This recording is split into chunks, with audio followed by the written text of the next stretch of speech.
Live from New York and Minnesota. It is Thursday Night Live. Hey, wait, where's my watch? All this preparation, and I do want to apologize to you, the viewer, for being a little late here. I was just doing some major adjustments because I think that delivering a quality stream is a major important thing, majorly important matter, right? But jokes aside, although it's not a joke, it is important to deliver quality. Um, yeah, like I did some like stuff with my cables recently, and unfortunately, I may or may not have fried a USB hub. I got to investigate that later. The good news is I did not fry my camera. That's good. There's an off chance I fried a USB port. I'm hoping I'm just being dramatic, and that is not the case. But I shuffled some of my USB devices around, and we're good. We got everything that we need to be connected right now, connected, except for the drawing tablet. Wait, oh, good, it works. Okay, good, because I like having an extra screen there.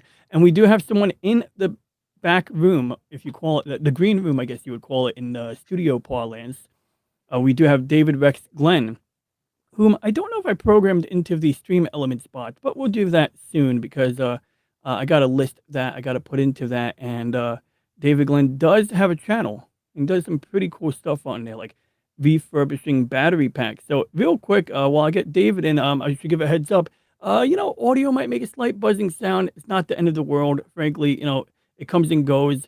But we're gonna just roll with it because for the most part, we got most of what we need working the way we need it to work.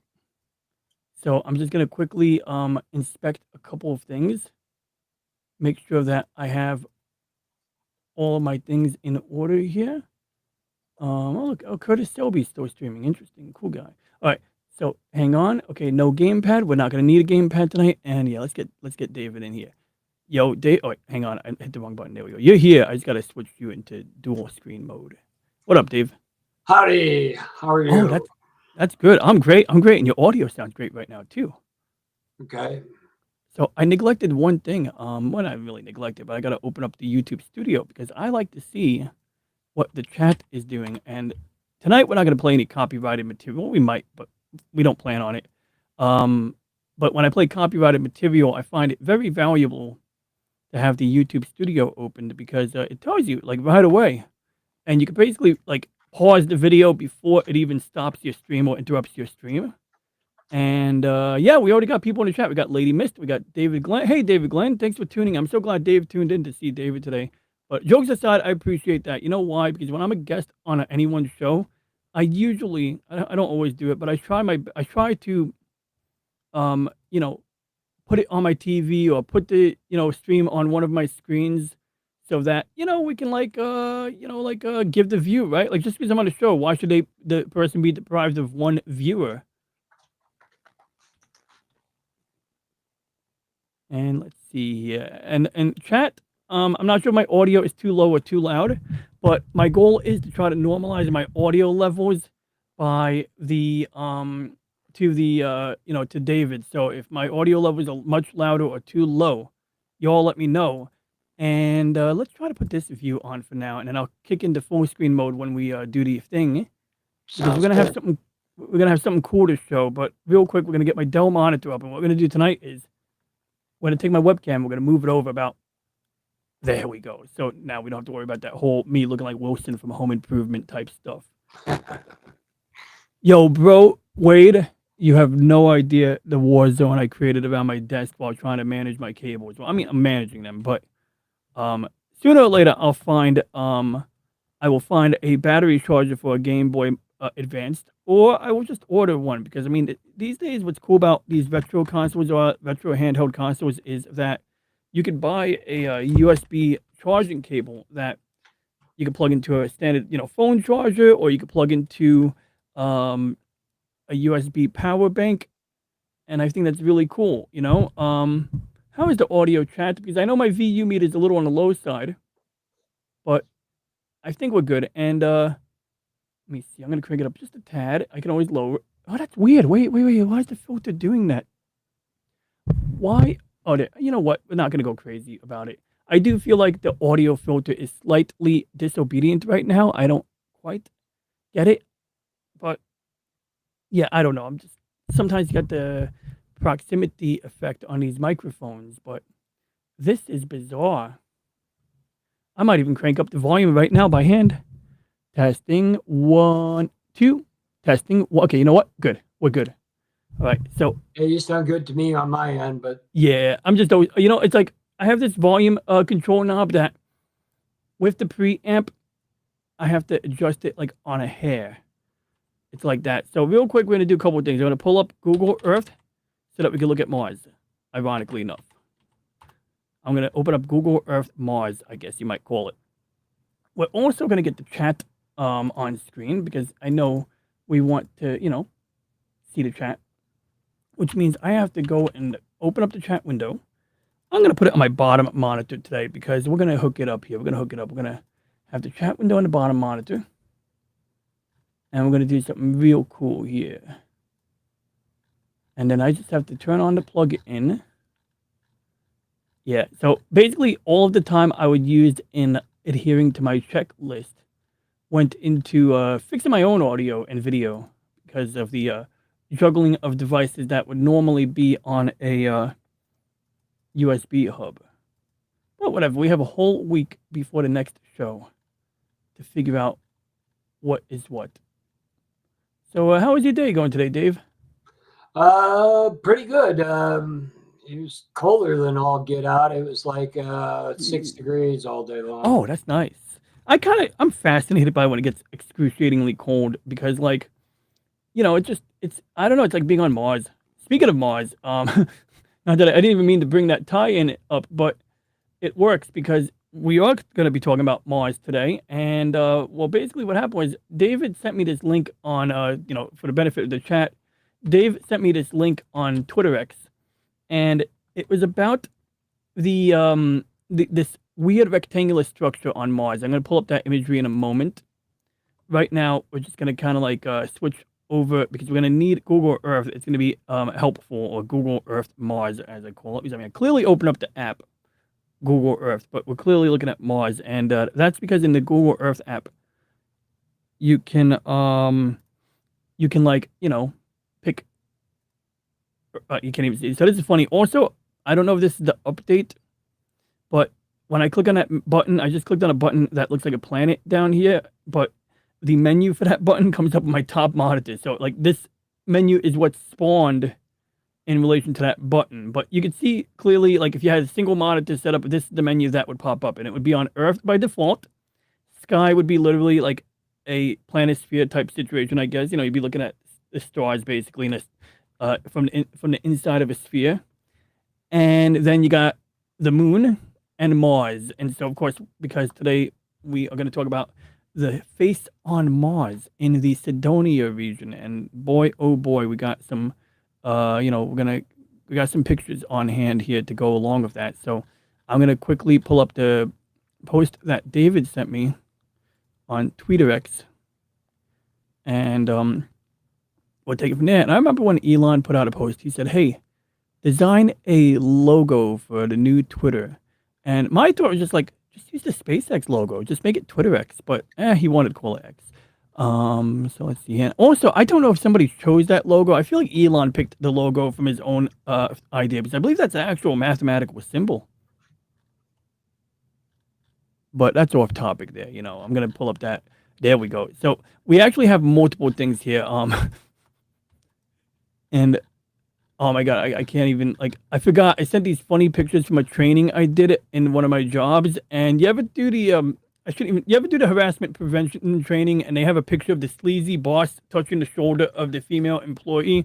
And they're always like, the sleaziest boss is like, if a boss was really like that in certain jobs, like, holy shit, But I'm sorry, I'm going off topic here. So here we are. I got the tweet right here that David found. So we're going to bring that up on screen in a second. And we'll just put it right over here. So this is the post that Dave sent me like a few days ago to a week ago. And it says, and I quote, and let's see how the chat's doing real quick. Hey, what up, James? Thanks for tuning in, buddy. And Rusty Rivers, thanks for tuning in. We got a real treat for you tonight. Hello, Lady Mist. And I think that covers just about everyone, including the Real Wade Nation. So what's up, Dave? Not much. I just saw that Wade is looking to talk to you after the stream on Oh, yeah. I hit him up on Twitter X. Okay. Thanks, man. Hello, DJ Donald Johnson. There's actually a guy by that name, but anyway, um, so here we have it. Here, ooh, got it. There we go. So yeah, photo from a square structure on Mars, posted to Reddit, the place where everyone is totally normal and sane. It is indeed real. The image originates from the Mars Global Surveyor's Mars Orbiter Camera (MOC).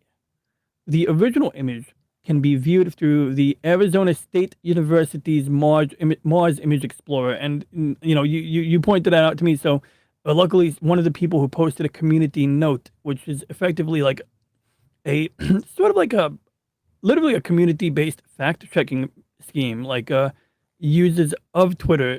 Anybody, well, not anybody, anybody who's earned the privilege to post notes can post notes, and I say that because you have to get a score of a 5. And how do you get a 5? You got to rate notes. So I've been rating notes for like a few months now, but I haven't been rating notes like aggressively enough to get more than a 2.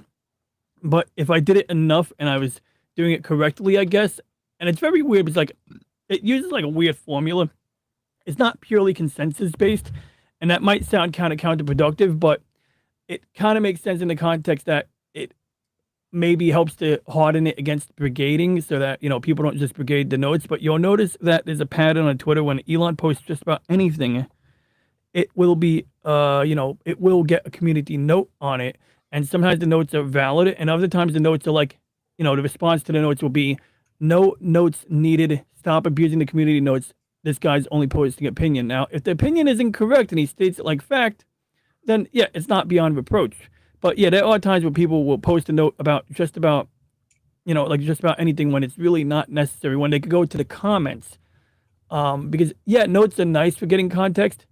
And where someone's making an extraordinary claim, like in this case, this is a valid example where notes are applicable because you can see here that somebody, is making an extraordinary claim. And what's interesting is that we got 2 pictures. This one here, okay, that kind of looks like a square structure on Mars, right, guys? And you can see, like, you got this rocky mountain formation, or whatever you want to call it, geological formations here. And yeah, there's certainly a appearance, or at least there's the appearance of a shadow being caused by a terrain feature that does follow the shape of a square. And I did indeed do some of my own annotation on the pictures here. I believe I have some annotated pictures right here because I was interested in, just being accurate and having fun with it and misplacing the browser window where I did that. Is that the browser window? No, that's the of the one. And what's up, Slim Nim? Good to see you, buddy. I hope you're doing well. Now, periodically, I might miss the chat tonight. I should probably move it to my other screen. And you know what? I'll make a duplicate chat window, I think. That's what I would do. I'm following the chat like Cool, I man. always do as a mod. So saying hi to everybody. I appreciate that. It works because, like, yeah, I want to make sure I don't want to miss anyone new who comes in, especially the cool people. You know who the cool people are, Stephanie, I think I've seen Stephanie Cruz in a chat. Ah, yeah. Stephanie Cruz, I think, tuned in during the chorus gameplay stream. And dear goodness, did I do that? Did I name the stream on Bloody Blood? I named the stream on whatchamacallit. Apparently, I somehow named the stream on what's the site called? Rumble. After last week's stream, so now I got to figure out how to fix that. But I better not do that right now. That's gonna be yeah, that's a rabbit hole right there. Hopefully, I'm sure I can rename it later. I'm just gonna type in the chat. Sorry, stream has wrong name. We'll fix it after. Nobody's been watching me on Rumble Live lately anyway, and that might be because I don't always see the chat on Rumble, and like I try to watch it more now, but I do miss it, and sometimes someone, a while back, someone would tune in a few times, and it would be like, I'd be like, oh my god, after the show's over, I'd be like, oh hey, sorry about that. So there we go, and I do have a salty traveling C. The C stands for cool. I want to know how much money DJ got from USAID. How much, Ronnie? Well, it depends. Right now, they're not funding my current job because I suspect if they were, we wouldn't be making payroll like Politico. That shit was funny, yo. Not to be going too far off topic here, but yeah. So I saw this like apparently the Politico news agency had trouble making payroll like today or something like that, and I think they said it was like technical issues or something like that. But Yeah.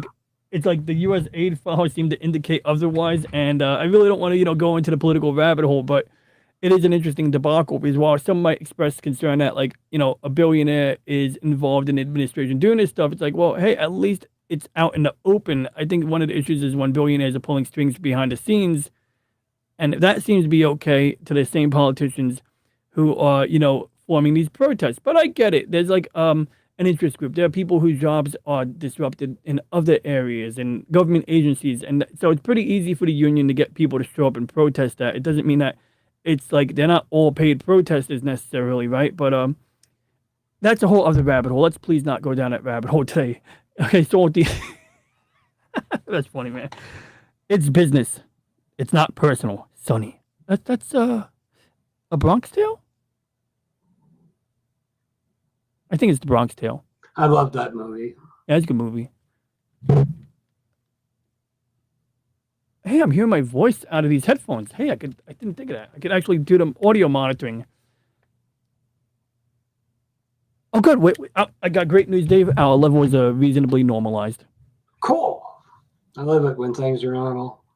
Indeed. Reality engines vary depending on reality. Engines vary depending on purpose. Engines.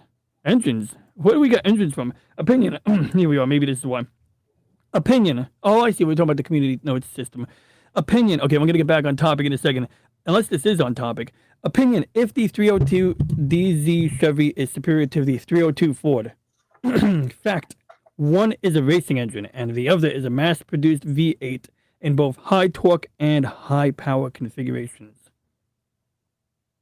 And that's a valid fact, and that would be along in both a comment and maybe a community note if in fact, there's times where when I'm reading community notes, it asks, and wait, it's not showing his message. There it is.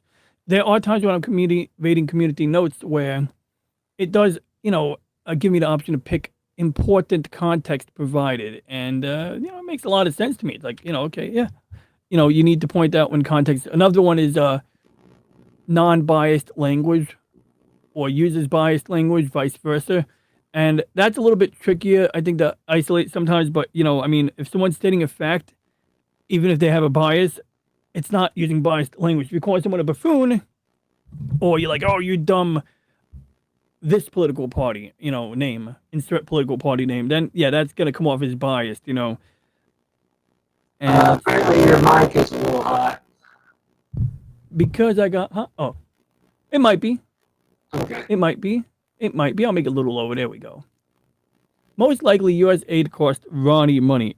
Probably. I mean, that's your tax dollars at work. And although there is a difference between, look, this is a rabbit hole here, but some would argue, look, I'm not taking ownership of my statement here. Some would argue that the taxes go towards paying the interest on the debt that is incurred, and it doesn't go towards the principal at all. And some would argue this is immoral.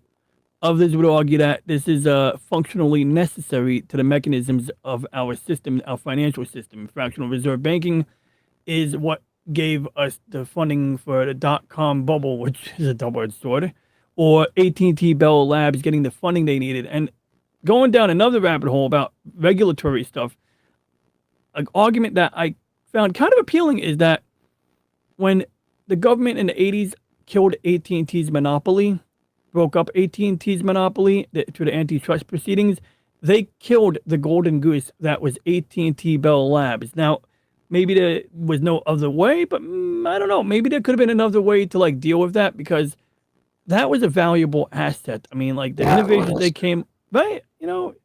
They came up with a lot of cool stuff like Linux, Unix, and Unix led to Linux. But, you have any favorite inventions or anything that you might name from AT&T Bell Labs real quick that comes to mind? Nothing that comes to mind. I'm sure if I thought for a minute or two, I could come up with something, but no, I don't have a ready answer. Well, But I'm a sure they. lot of stuff came out of. I mean, they were central in developing ARPANET with Yep, the the military.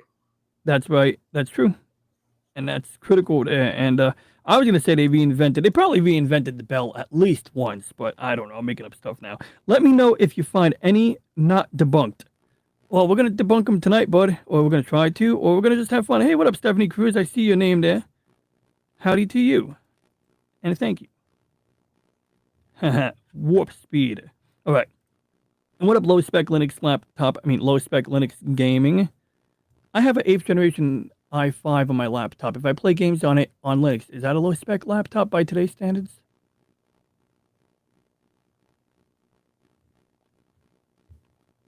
I mean, it might be a middle. I'm not really sure. Yeah, I don't know. I mean, like I know they're up to newer generations, but sometimes like the standards, you know, you could get away with. Sometimes people would consider older stuff to still be more than valid or up to date. But anyway, let's get to this Mars thing. They did figure out manufacturing transistors cheaply. Yes, that is a key one, right? That's a good one. And transistors. I know there's like a lot of what do you call it, conjecture about the Roswell landings and the relationship with them and with the invention of integrated circuits. But I know a lot of the fundamentals that gave us integrated circuits were already like around, and one of the key things would be lithography, the method by which you print onto stone, very similar to photographic processes where you have an image and you have some kind of chemicals or chemistry, you have chemicals on the stone, you shine light on it, you rinse it off, and you basically have like a chemical etching of an image on the surface of the stone, in such a way that now the surface of the stone has texture that can be utilized to put ink on it. You can put ink on the stone and put a piece of paper on it, press on it, and you will get an image. Like, it's a way that you can then mass produce images similar to what they would have done with old newspapers. If you ever wondered how did the old newspapers print out, how did they get a photograph from a photographer onto like 100 copies or 1,000 copies of a newspaper? That's basically how they did it. They etched it onto the steel plates using a chemical process, just like when you're making a copy of a picture or making a photographic print. And so microprocessors, the main thing is that I would say that that would be analogous to a microfilm or microfiche, where you take, an existing document, you put it through a lens that shrinks it down, reduces a reducer, and then the silicon is, basically gonna be etched chemically once again. So that's not all insane. The main thing that you'll see is that in the early integrated circuits, things were much more rudimentary. And like during the Apollo program, they like had a portable TV where they took some of the components that would normally be separate individual parts and they put them onto a chip, but the chip itself had multiple chips inside of it, and each one was just really stringing together a series of very simple components, but etched onto their own little wafers instead. And boy, oh boy, that's a rabbit hole I don't want to go down right now, but I just did it. Um, Digital Equipment Corporation, General Electric, Intel, Advanced Micro Devices, etc. Ta-da! That's why Ronnie and I get along. Oh, thank you. That's a good measurement, low spec. Oh, what did low spec Linux say? What is the GPU in your gaming? If you're gaming on CPU graphics, I would say it's still low spec. Yes, I'm using the Intel. What is it? I think it's called the Intel Graphics Media Accelerator. I don't know what they call it now, but yes, I'm using the one that's built into the 8th generation i5 for that model. So yeah, and I gotta say the 8th gen is very power efficient, like, or at least more power efficient than a 7th gen. Comparable performance, better on power, electricity, and heat. Although it does get a little toasty still, I gotta say, but that tends to happen when you make a heat sink that is like a centimeter in thickness. Every time Tesla somebody invent. says toasty, I think of Quiznos. Sorry, didn't mean No, to. what'd you say? I'm sorry, I didn't hear you for a second. Oh, I said every time somebody says toasty, I think of Quiznos. They're pretty good That sandwiches. makes Are me they good old. sandwiches? Would you say those are good sandwiches, or would you say they give you they're not good sandwiches? Like they give They you a were stomach. okay. They were. I Yeah, I don't thought they were. know. I had them once. They were all right. Yeah. A Let's see little here. It says, expensive, but yeah, that's true. That's like Panera bread. You pay $7 for half a sandwich. yeah. I don't know how much it is now. It's probably more. Let's see here. Low Spec says Tesla invented the logic gate in the 1890s with his radio-controlled boat transistor. I'm sure that's a typographic error, but I'm gonna read it as is because it's funnier that way. Transist. I can't even read it like that. I'm just gonna okay. Transistor related because I can't put a P after a T, but I would love to do it for fun. Transist poor. Okay, we're not gonna do that anyway. But yes, I agree. I mean, I do remember seeing the boat, and I know that wasn't made up. And I know sometimes people attribute some wild ideas, or not wild, but like prophetic things to Nikola Tesla. But I suspect he was wrong about a few things. But in a time when you literally didn't have anyone else doing the legwork to determine or confirm or debunk things, he made some pretty reasonable guesses with the equipment he had at his disposal at that point. And it is the story of Wardenclyffe Tower is interesting. Like, why not leave the tower up? Then again, maybe there was a valid reason. Maybe you don't want to leave a lightning generating tower available for somebody else to buy and play with. Maybe it's not about the free energy thing. I always think it's dubious when I hear the terms free unlimited energy. It's like that just doesn't compute. But that being said, having a means of delivering energy, in a very low cost manner, it could count to some people as effectively free. So I could definitely, understand where some people are coming from when they use that term. But anyway, I digress. Let's see what else the chat got to say real quick. Using coils and capacitors, though. Oh yeah, of course. Well, that's the thing. That's glad you touched on that, Low Spec, because capacitors. I'm sorry, microprocessors, as an example, the logic gates contained therein, and essentially you do have microscopic capacitors in there. So whether a little microscopic capacitor on a microprocessor, like a resistor, and you can think of a resistor as like a microscopic abacus, whether a given cell has a charge in its capacitor or not will represent that one or zero. And if you could do things that I guess control what cells retain the charge, which ones don't. I'm not even going to talk about memory, because memory, you have SRAM, static RAM, which is actually easier to work with, and then you got DRAM, which is what we use today. But in the olden days, when everything was done in assembler, you had to actually, like, I think, program it to like refresh with the clock cycle of that memory, like every time it like refreshed, it would have to re-update the cells. I'm sure I'm not saying it correctly, but like, you can read some retro computer stuff and you'll see what they're talking about.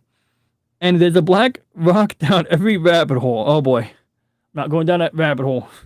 We already did. The black rock of Tesla's day is Westinghouse. They wanted to trademark the electric chair, as being Westinghouse. That's cool.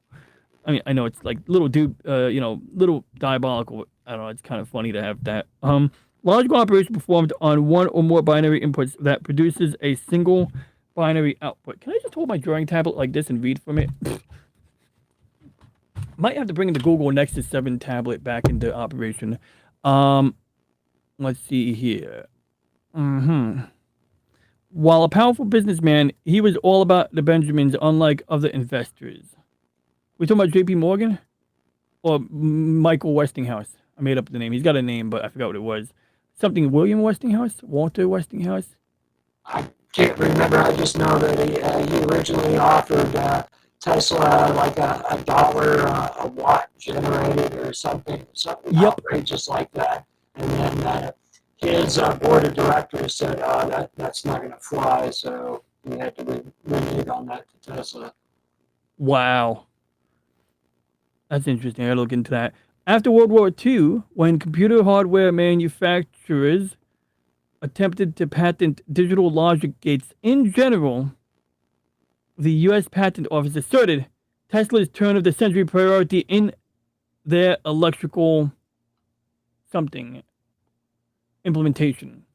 Even Alexander Graham Bell was more a humanitarian. Yeah, he was interesting. But what about Medici Garibaldi, huh? What about the Italian, huh? We don't care about the Italian who invented the phone first, huh? No, I'm kidding. I don't actually know if he was first, but usually the way these things go is somebody's, kind of like dicking around with a similar technology, but they don't complete the implementation. So it's like, yeah, the guy who gets it to a greater state of maturity wins. So I could like invent like a pain in the ass to operate telephone, but if someone makes one and gets it to market that is more user friendly, then yeah, they're gonna kind of sell more of them, get the credit, and probably be able to afford to pay me off in the legal settlement if the judge happens to rule in my favor. Let's see here. So yeah, $1 horsepower. I think no horse, no horse. We have a no horse policy here, right, Dave? Yes, no horse, and no turkey either. Oh yeah, we anti-turkey. Oh yeah, we are anti. Yeah. Yeah, That turkey. that song, I can't stand it. It's Anyways. because of that. It's because of that El Perro. Yo, dude, like a few weeks ago, I was on Snow Dub, and I promise, guys, we'll get back on topic in a second. I was on Snow Dub, and I wasn't on Snow Dub. I sent my robot to be on Snow Dub, and the dog comes on, and man, he had some attitude towards the dog. He's like, "What are you doing here, dog?" And I don't know, it got me thinking. Like, I'd be really worried if like one day there was a counterpart to Petey, maybe an earlier model or a later model who was evil, like Lore on Star Trek: The Next Generation, because then he might get along with El Perro, and that could be dangerous. Sort of like the Next Generation episode when Lore befriended the crystalline entity and got all of those colonists killed. So I like that you have PD on a loop so you can step away from your desk. Yeah, it's awesome, man. I love it. It's great. Like I still gotta do I still gotta edit it to play it in reverse so that it's a seamless loop. But I don't think anybody really would notice unless they're really looking for it. But also in a loop, I could probably modify it so that I can actually like get that little crescent on his head, that little seashell, to kind of be a different color. What I'm probably gonna do is replace the color of the tape on his forehead with blue tape, so I can use a green key and a blue chroma key independently of each other, and then that will allow me to have like separate layers of images that can do different things. So I can essentially make his face into a digital matte. Oh, cool. Yeah, that could be fun, But anyway, so the Mars structure. Okay, guys, back on topic here. Back on topic. I'm easily distracted, as you guys are well aware. Thank you for feeding into that. Marconi got the money for radio, despite him and Tesla both inventing it separately at roughly the same time. Yes, it's true, but you see, Marconi was first with the transatlantic transmission while Tesla was dicking around with that Wardenclyffe Tower, although I don't blame the guy. I think it was cool. That was cool. I'm sorry, part of my language there, but I mean, I do like the structure. Just seeing this tall wooden structure with like a dome shape on top of it, and apparently the ability to produce artificial lightning, which is not that crazy on its own, but had some interesting implications. Apparently, it's very disruptive to the power generators, like of the local power station. Like, kicked off some weird feedback that screwed it up. So, screwed up the local power station. That is kind of funny. A little inadvertently mischievous, I would say. Marconi uses Tesla's. Yes, yeah, that's another thing. So even when they run HARP, I believe that HARP has its own like generators on site, diesel generators, because they really don't want something like that. At least I would think logically, you wouldn't want something like that hooked up to the grid for the similar reason as Tesla messing up the local generators. It's that, if you do everything on an isolated power generating, using isolated power generators, then you're separated from the grid, you're isolated from the grid, so you can't really screw it up directly, maybe indirectly, but that's another topic. But I digress. So anyway, bottom line is, we're going to read this last topic here because it involves the Italian. And as an Italian American, I must revere our Italian American or Italian inventors. So while I recognize the name Garibaldi, being from Michigan, his contributions were de-emphasized here. Oh, yeah, well, the mobsters only went to the Midwest when they needed to hide. Like in the movie, what was it, Casino or Goodfellas? They always mix up the movies there. They blur together. They had like a bunch of Italians in like Mississippi or some shit like that. And there was that one asshole who put everything in his notebook, and when the fucking FBI bugged his grocery store, they had the guy literally saying, "It's all in my book." And like the guy was like one of these guys who like was always bitching whenever someone owed him money. So it's like he's bitching to his mother, his old Italian grandma mother type, and it's like this dumb bastard.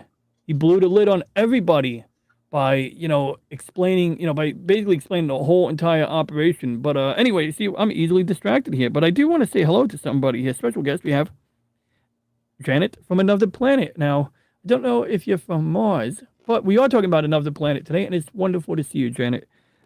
Men are from Mars, women are from Venus. Oh, so I got a friend who argues that. God, man, you guys, I'm so bad at being thrown off topic. Anyway, well, I'm good at being thrown off topic. But I have to bring this up now. I have a friend who believes that men and women are from Mars and Venus, respectively, because we're so different from one another that maybe we were genetically engineered or placed here on the same planet. And it's like, what I don't comprehend is like, but every species on this planet has a biological sex or some gender, right? And why would we be unique to that? So I don't know. I don't buy it, but I thought it was an interesting, I don't even know if I call it an idea. I don't know. It's just a funny idea to me, but to each their own. But anywho, the book itself might be relevant reading. And what up, Jane Doe? Thanks for tuning in, Jane Doe. So anyway, seriously getting back on topic here. Casino, good mobster flick. It is a good movie, yeah. And hello, Iceman. I don't know if I said hi to you earlier. I'm sorry. I'm sorry if I didn't say hi to you. I seen you the whole time. You were here pretty early too, Iceman. Goodfellas, even better. It's a tough one. Both were very good movies. These days I think I'm gonna lean into Pacino more because I don't know, fucking De Niro has been like a little bitch lately. But he's got a right to speak out. But man, I don't know. He kind of went into that hard, But I don't want to go down that political topic hole right now. Yeah, sexual dimorphism is the word, I guess. Yeah, I was gonna use it, but I didn't know if I was gonna use it in the right context, so I didn't want to do that. But yeah, so let's talk about the Mars thing now. Let's please get back on topic because I'm easily distracted. So yeah, does it look like a man-made structure? Well, I was pulling up a picture when I got distracted last time, and I think I was trying to get the browser to open an image in a new tab, and it wasn't obeying me. Oh, there we go. Now I got it. There we go. Okay, good. Wait, which browser am I in? Hey, this isn't the browser I want to be in. I want to be in Mozilla. Ah, good. I got it right here. Okay, so what I did was I'm gonna go to the department. I'm gonna go to the university website where I retrieved this image from in a moment. But essentially, I just kind of opened the images up in MS Paint because I was at the office at the time I did it, and I'll explain what this is in a moment. But you can see that this is basically the original image. This is a wider shot. And more importantly is this version here. And if we zoom in on it, you'll see that I inserted green lines that hug the contrasting edges of that square. And if we could there we go, good enough. And the only area I didn't put a green line was up here because I felt that if I put a green line here, it would be a little deceptive. Since it's really hard to see the line, but having the lines running parallel on the left and right at least allows us to kind of see roughly where a line might belong. And heck, I'm starting to see a slight angle there that it might not be a perfectly square line or corner on that side.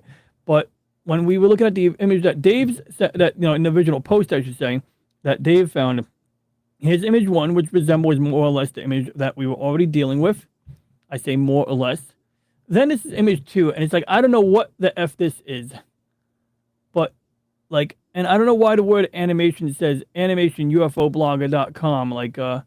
This is not an animation. It's not moving. Is it supposed to move? Was this originally an animated GIF? And yes, I know some people are going to say it's a GIF, but tomato. I don't give a shit if the guy who created the CompuServe bitmap calls it a GIF. He's wrong, because if we start saying GIF, then I'm going to have to jet in my car and go to the store, and then I'm going to go hang out with the Jang, because I like to hang out with Janksters, and so on and so forth. See, we could do this all day, turn the letter G into a G sound, and before you know it, nothing sounds right. And so I would say that this man is contributing to chaos by insisting that it's a GIF. And I would die on that hill. Okay, so back on topic here. So let's read the thing here. I think we read most of it already. So we're going to go to the community note. So one of the posts was originally seen on Facebook. So let's take a look at that real quick. That's not Facebook, but it does have the official image viewer link. That's actually what I'm more interested in because my point about showing you guys this was that clearly something was done to adjust the contrast. I don't know if it was just there to, I guess they did it to politely highlight the image. I don't think they were trying to be deceptive, but if you didn't know any better, you would think that this was like a more squared shape than, or more defined shape than what it really is. And we're going to take a look at it in 3D momentarily, but we're going to start here.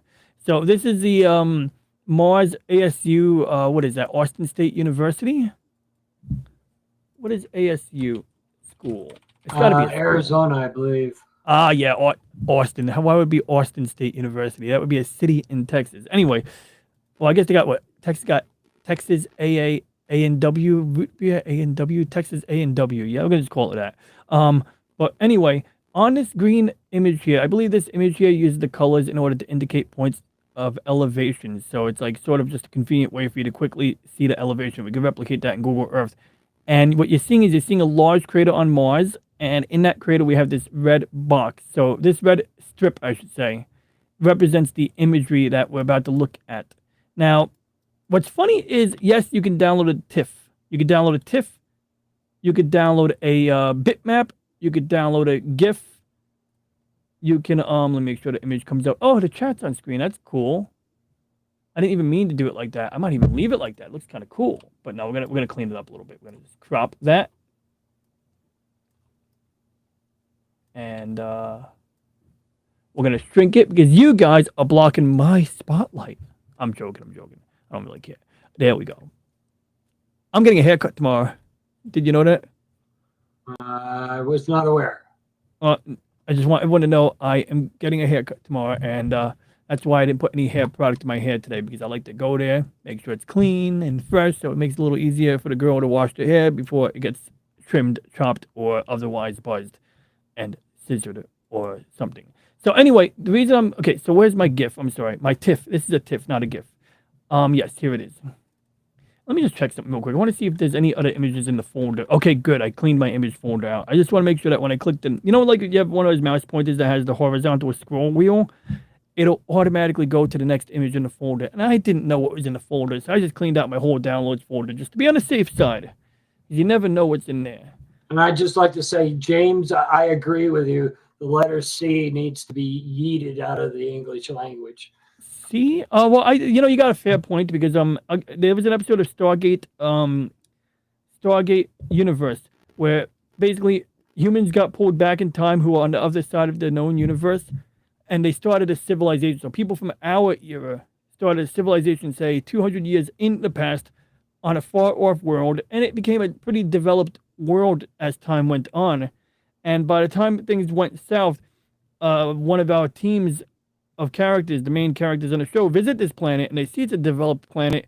And one of the interesting things with that was that a lot of the signs on the buildings were written in phonetic English. So apparently at some point in that new civilization, they decided to adopt phonetic English, in that they essentially probably did eliminate a lot of C's, if not all of them. I mean, I don't know if they eliminated C altogether, but the spelling of many signs, the spelling written on many signs was a bit more intuitive, because it was like, let's just put a K. We don't need a CH over here. That's just going to confuse people. It's like you got different rules, and I'm perfectly able to handle English, but I can empathize with people who have a harder time dealing with that, because it's like, yes, it does throw a few weird curveballs at you. I get it, And so maybe, yeah, eliminating C might be a valid point. So anyway, this is the image on this site. So in the image viewer, you can zoom out like this to see the whole image. You can click this 1-to-1 button over here to show the image at 100%. And that's just the general thing you do. Hey, by the way, am I using my audio filters? Let me make sure we're using them. I just want to make sure I'm on the right audio source. Not that it matters now. Okay, yeah, we are. So anyway, getting back on topic here, and thank you guys for your patience. I appreciate everyone hanging in here with me while we, have this wild conversation. Yeah, it does look like a nice building, right? And we're going to take a good look. So right now, okay, so this is the satellite image. 1-to-1 zoom means that you're literally seeing it at the original size. You're not enlarging it. You're not shrinking it. It's 1-to-1. So why you wouldn't look at a picture at 100% zoom would be if the image is such a high resolution that it's larger than your screen. So like recently, if I could find the image, maybe I could find it later on. There's a picture of the Eagle Nebula or the Pillars of Creation from the Hubble Space Telescope and one from the James Webb Space Telescope. And it's got like a ridiculous resolution, something like 8,000 pixels by 6,000 pixels in height or something insane like that. And because of that size, of course, it's going to be much larger than my screen. So if I want to see it at a glance, I have to zoom out from the image. But at 100% zoom, you're getting really close to the image, but without zooming in on it, you're getting like 1-to-1 pixel scale. So it looks magnificent. You're seeing a lot of great detail there. But, depending on what you're trying to do, you sometimes need to zoom out to get a good look at it. Like if I have a 8K resolution image of somebody's face, you don't necessarily want their eyeball to occupy the entirety of your screen. In the case of this image, unfortunately, though, 1-to-1 zoom gives us this very narrow strip. And the square in question is down here. So we're going to zoom in on it a lot. Okay, and first time I saw it, I thought I was clever. I was like, aha, caught you red-handed, you internet people. And my idea was like, maybe this is just a super low-res image from the Viking orbiter. So we should talk about that.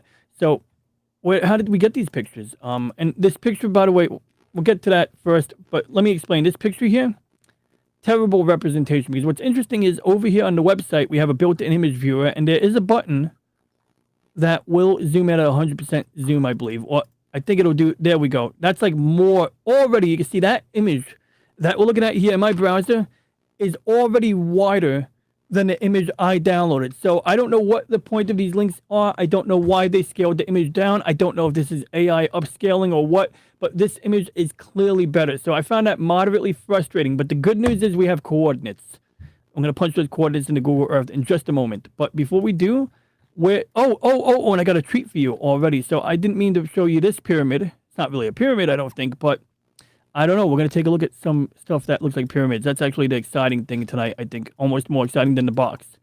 In fact, you know what? I was deceptive. I put the Mars face on the thumbnail, so I'll show you guys the Mars face in the Sidonia region first. But yeah, you can see that's the square. It's at the top of the strip. When I downloaded the TIFF image, it was rotated or flipped. It was on the bottom of the image. And yeah, at this level of zoom, I'm leaning towards geological, just natural geological features. But, it can go either way, and the reason I say geological features is because, like, okay, we do have a corner here, but, it's a bit craggly and it looks natural enough by my standards. Over here, it's a bit less well-defined. It's almost like your eyes are filling in the gap. Your brain is filling in the gaps over here to get it to be a square, but admittedly, there's like enough stuff over here that makes you say, hey, maybe there is some veracity to the idea it's a square. Maybe the angle of the shadow would allow us to see it better depending on the time of the day, but that's where we get to the Mars face. When we talk about time of day, the Mars face is going to be where it's at. So I believe that I put a button pin on here to show me where the Sidonia region is, except that every time I do this, it's like a pain in my buttocks. So if it don't come up, I'm going to just punch in the coordinates again. I like how they have local time listed on that page. Yeah. Local Mars time. Oh, is that really? Was that what that said? It's kind of cool. Yeah, it's set to 13. Interesting. That's actually pretty cool. Yeah. On this page. Oh, yeah, I see it. 11/4/2001 at 17/9/17. 04T. Oh, wait, I'm sorry, it's the date. T0917. That's our time, right? Or is that Zulu time? Yeah, on the image data information, they've got local time. Nice. So now we're going to do this. Okay, so we're going to try Sidonia region. If it doesn't come up, we're going to go and put in the coordinates. But I believe it's near the Sidonia Collies. And yeah, this is Sidonia Collies. So what we do is we zoom out from here. And we shuffle a little bit to the left and the right. And what we're going to see actually is a darkened strip, I believe. It's going to be like a patch of... there it is. Is that it? No, that's not it. But it's going to look something like this over here. It's going to be like an image that's been captured at a different resolution.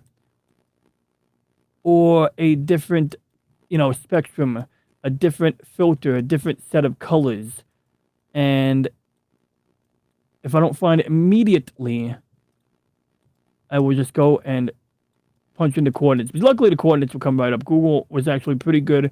Grok gave me the coordinates, in fact. So I'm going to use Grok because Grok, why not? Let's use Grok. We're going to use Twitter Grok. So let me just open up Twitter Grok. And I'm going to go to my history. And Mars. Oh, actually, we have two. We got the square shape and we got the Sidonia region. So I'm going to Google the Sidonia region because I already did that earlier. Mars face coordinates.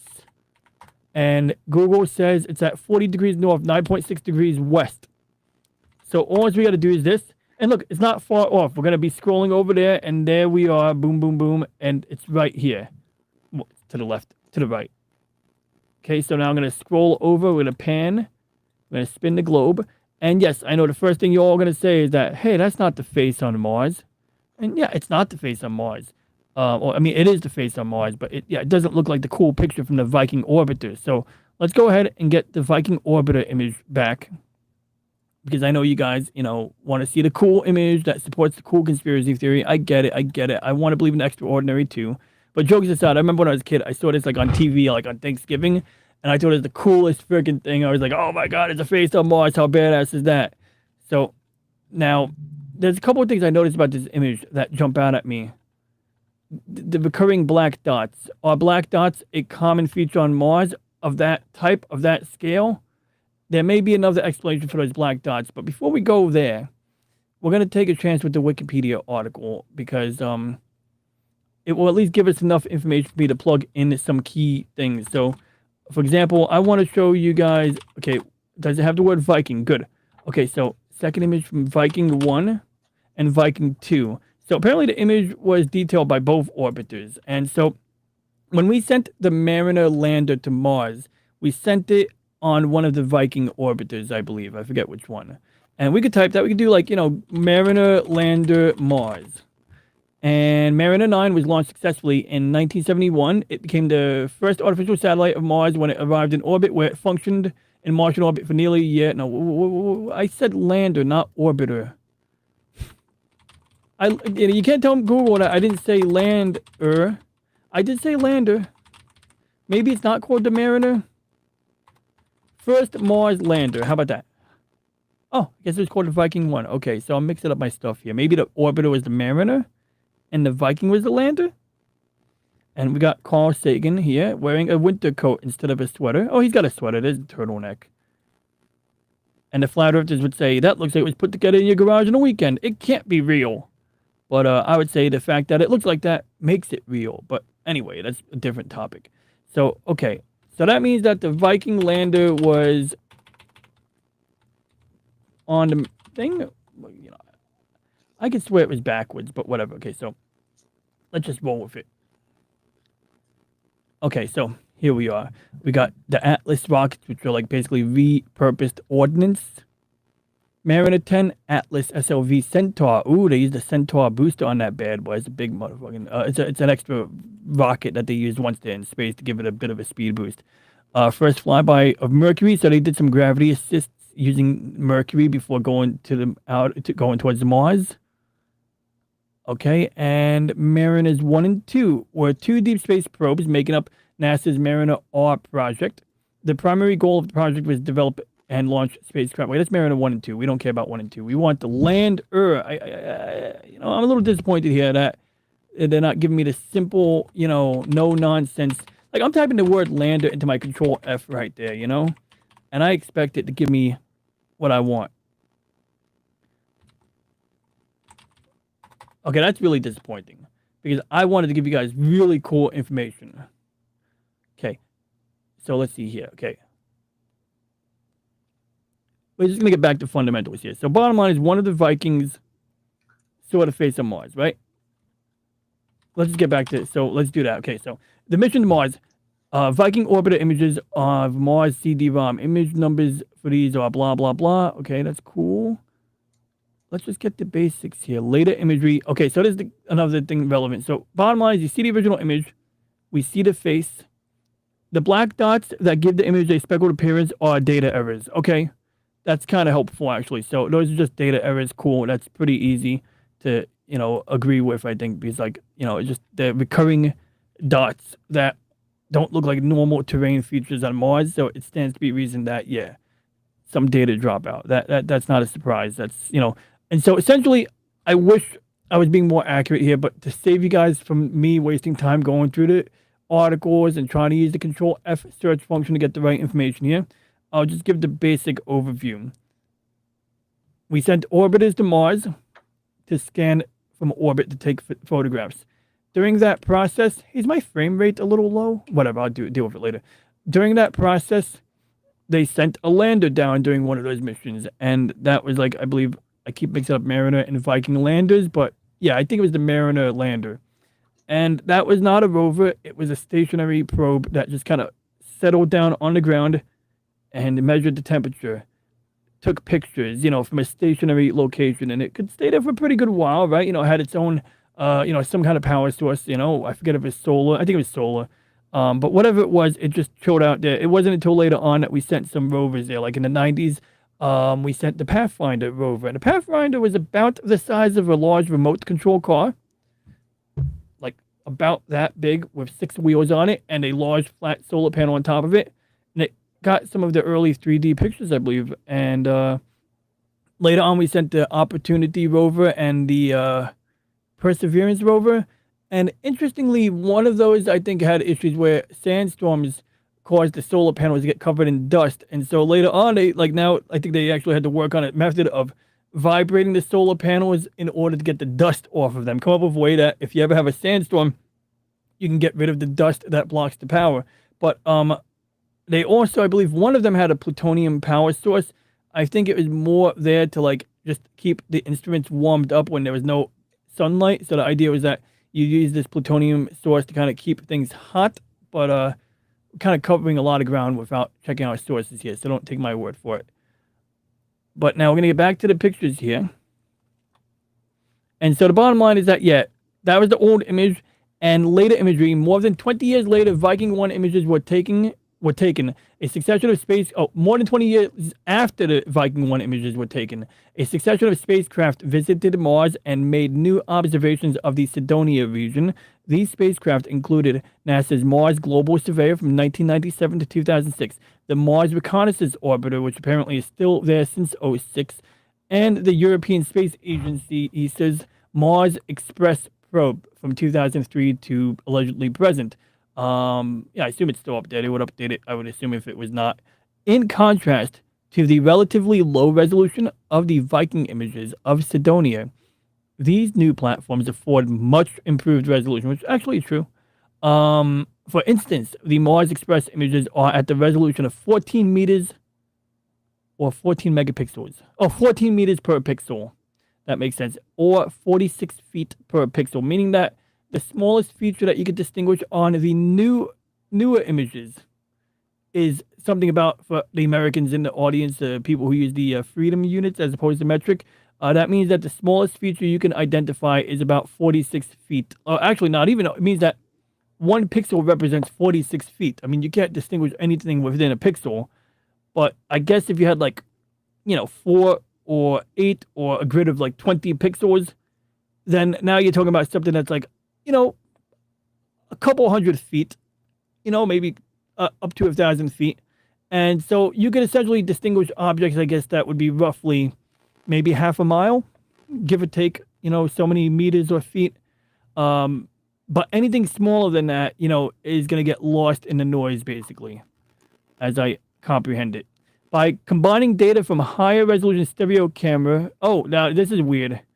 By combining data from the high-resolution stereo camera, HRSC, on the Mars Express probe and the Mars Orbiter camera on board NASA's Mars Global Surveyor, it has been possible to create a three-dimensional representation of the face. So, compositing does not make it invalid, but it does, sometimes it calls things into question that people get concerned about, well, how much modification are you doing, or are you manipulating it heavily? What is this here? Second Viking 1 image of the Cydonia region labeled 07A-A13. Do we have a face here? No, but we have these little dots here. We got more dots that look like they're almost evenly dispersed. Oh, good. Okay, good. We're gonna go take a look at this in the Google Earth right now.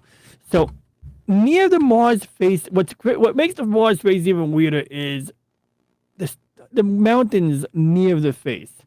And I remember I saw this kooky conspiracy theorist talking about this years ago, but whether or not I agree with all the conclusions some guy on the internet says, I can't help but notice this once it was pointed out to me that it looks like a pentagonal pyramid that's been covered by dirt.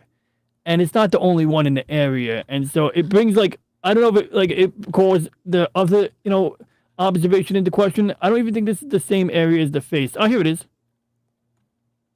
It looks like that does look like a face still. Look at that.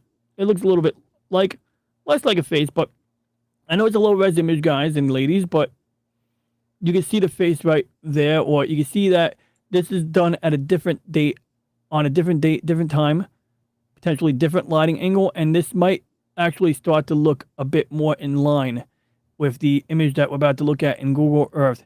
Bear in mind, though, we're seeing this weird checker pattern peppered throughout this, and I don't know if this is from the original image, but my guess is these are all JPEG compression image artifacts, compression artifacts due to the JPEG compression being used, because this is a JPG image, and essentially what JPEG does is it'll basically kind of like discard data in areas where it's assumed that we won't be able to perceive the loss of data, and this allows for a smaller file. And you know what? Oops, how did I do that? And at 1-to-1 zoom, or even at this level of zoom, you know what?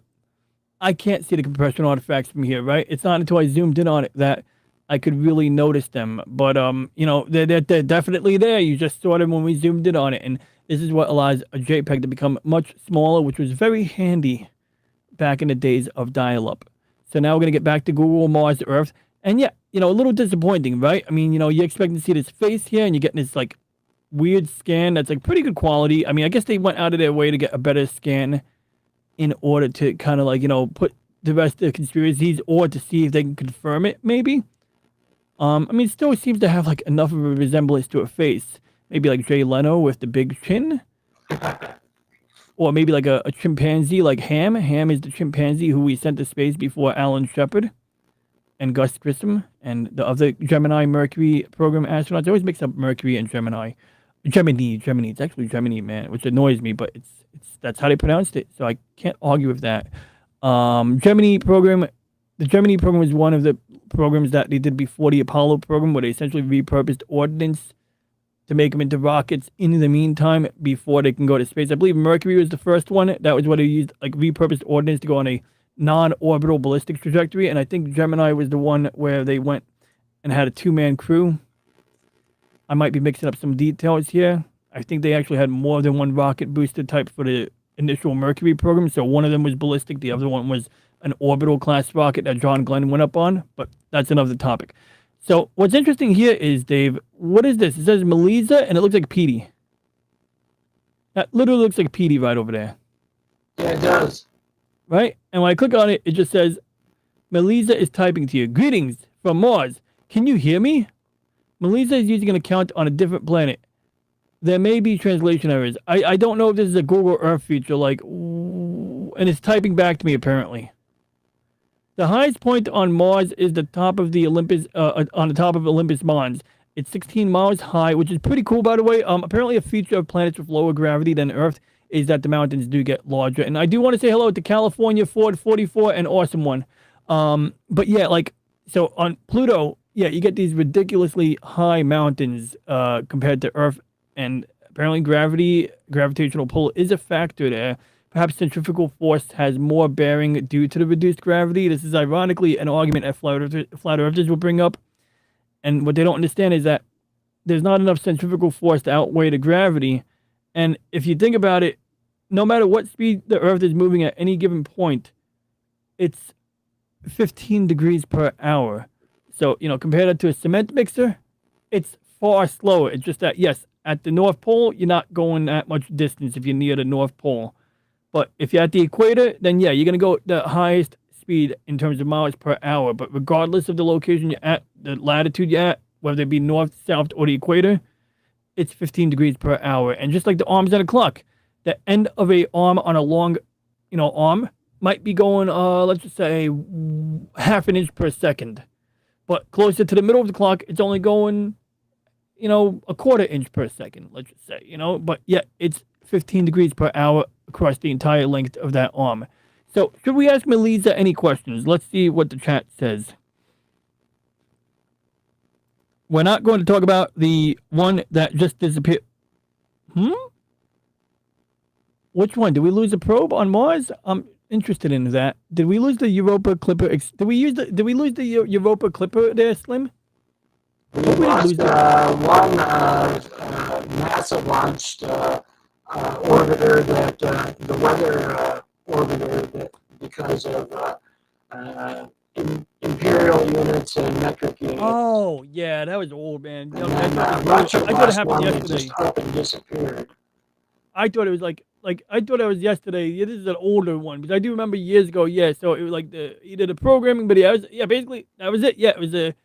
We can look into that if we want in a little while, but yeah, I do recall that vaguely that there was this big snafu where I think there's some collaboration between us and the Europeans maybe, and bottom line is yes, somebody screwed up on the metric and imperial unit conversion, and this thing burned up in the atmosphere or some funny business like that, if I remember correctly. I'm talking out of my rectum right now until we do some actual research on that. Of course, I will accept the link, although hopefully it's not like a long link, but I'll accept the link if you have a link on that.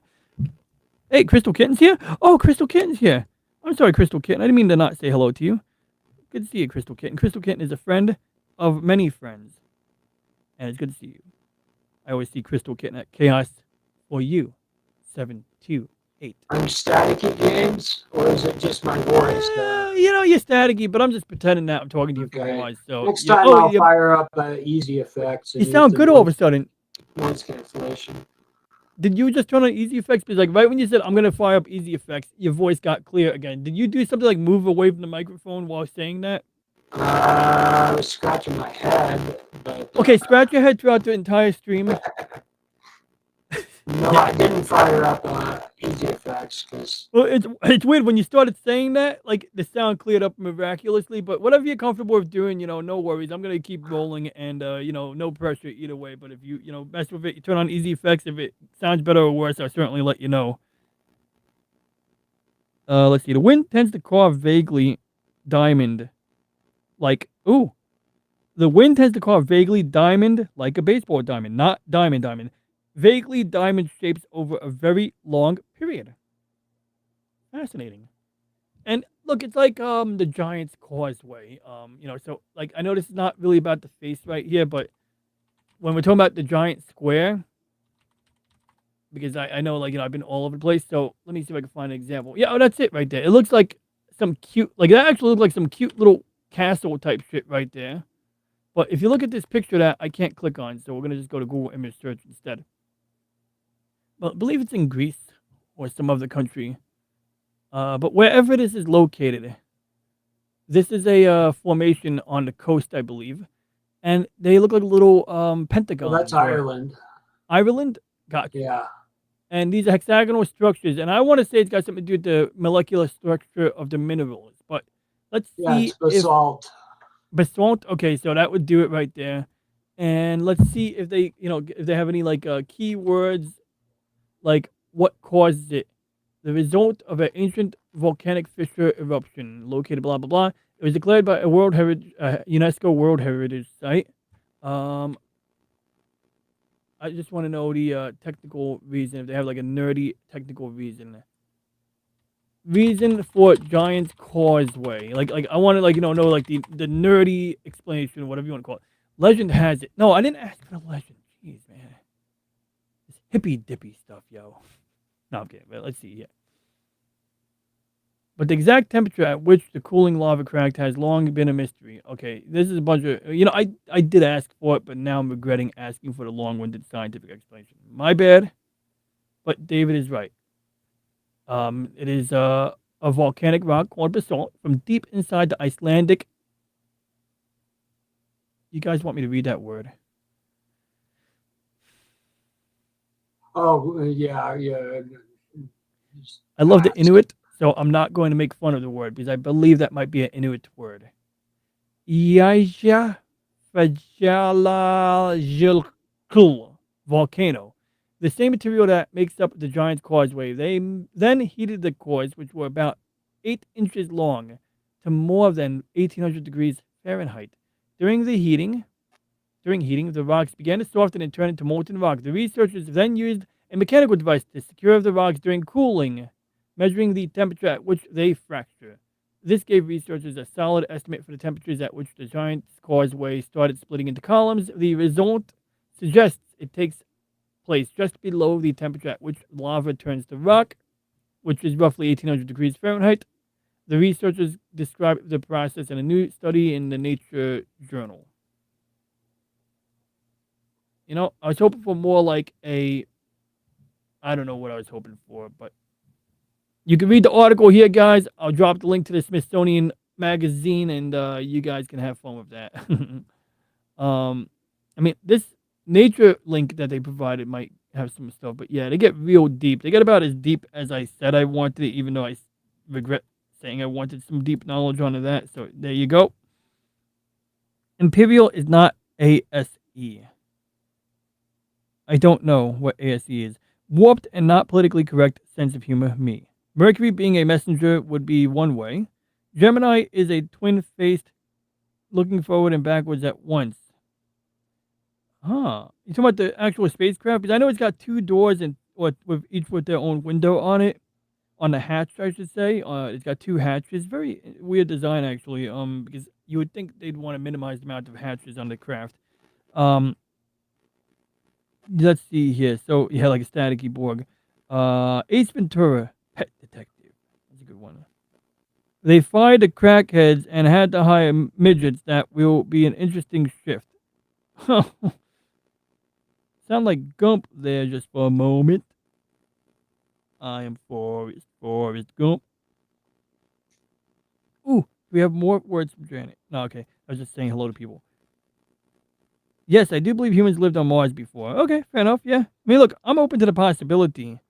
I just like right now. So let's get back to that. Thank you for helping me get grounded.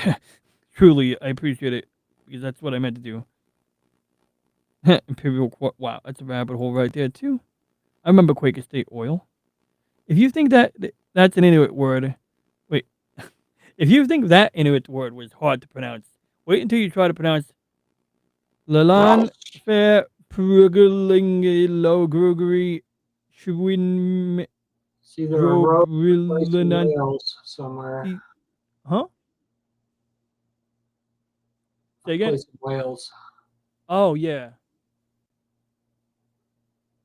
So anyway, real quick, I'm looking at the face of Mars. Can I see older images of the face on Mars? There. I'm demanding Melissa gives me what I want, and then I'm gonna stop talking to Melissa right after she does it because I don't think she or the robot is. There's a great Wikipedia article about the face of Mars. No shit, Sherlock. I went there. All right, we're done with Melissa. So of course you guys might. Before we do that, let's just go and take a look at the neighboring objects in the region because there are the pyramids I was talking about. So right over here. See, didn't have to go far from the face to see it. Do we have a distance scale down here? We don't, but we could pull out a ruler. So according to the ruler, from the center, approximately the center of the face, that pyramid is about 12 miles in distance. For those who use kilometers, that would be 20 kilometers in distance.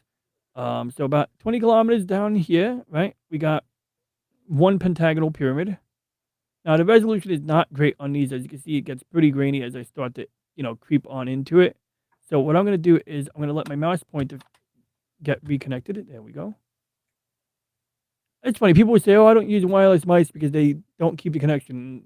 Mine are really good, but apparently the USB port I'm using right now is not the best USB port for my wireless mouse. I got to find a different port. But anyway, periodically I have to like shake it or something and get it to work. But anyway, so yeah, we can see like it's not a four-sided pyramid if it's a pyramid. Okay, because like I mean, we can see like okay, ground level, it starts to look more like a natural geological feature. And I'm glad that James. Oh crap! I hate when that happens. See, you got to be careful with dragging the surface around. You can see how quickly everything moves. Um, but that's the part we were looking at already. So from above, it definitely looks like something, and maybe it's the angle of the light, the shadows, and what's weird is I believe you can actually mess with the shadows this way. So, what we're gonna do is we're gonna take this and we're gonna move the time to like a time when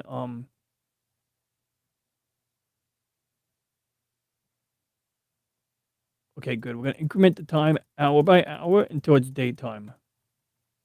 Okay, good. Now that's bizarre. I didn't expect that. I didn't expect that, but I think it's the way it's scanning the 3D model.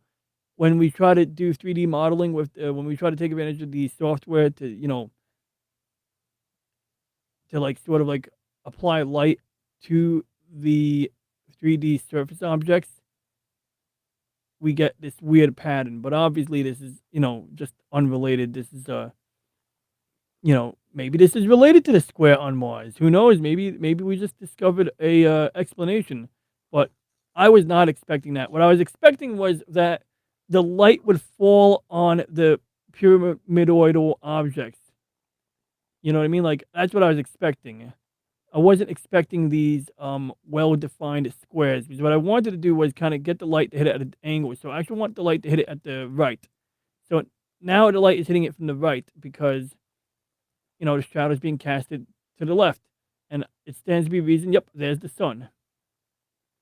Right, you see the sun right over there, and I can control that. I can. That's what I can do with the sun. So if we zoom out again, it gets really ugly. Apparently, very ugly, very fast when you do that. But yeah, so that's not going to be a very useful visual tool as I had hoped. So that's unfortunate because I was really hoping that I could like maybe simulate like the conditions by which the light would hit the objects at different angles. And if that actually worked on the Sidonia face, then we might be able to do the same thing. Maybe we could replicate the conditions by which this looks like a face, allegedly or not. Because look, I get it. The conspiracy theory being that oh, they're just covering it up, let's say, or like the images are there to whitewash the old data or, manipulating the data to make it not look like a face. But right now, all we have that has a face is a low res image. However, I'm willing to discount the face, but even if I did dismiss, I should say, dismiss the presence of this face on Mars, and unfortunately, like just due to the nature of how this thing is handling the light. Oh, okay. Well, actually, that's kind of helpful.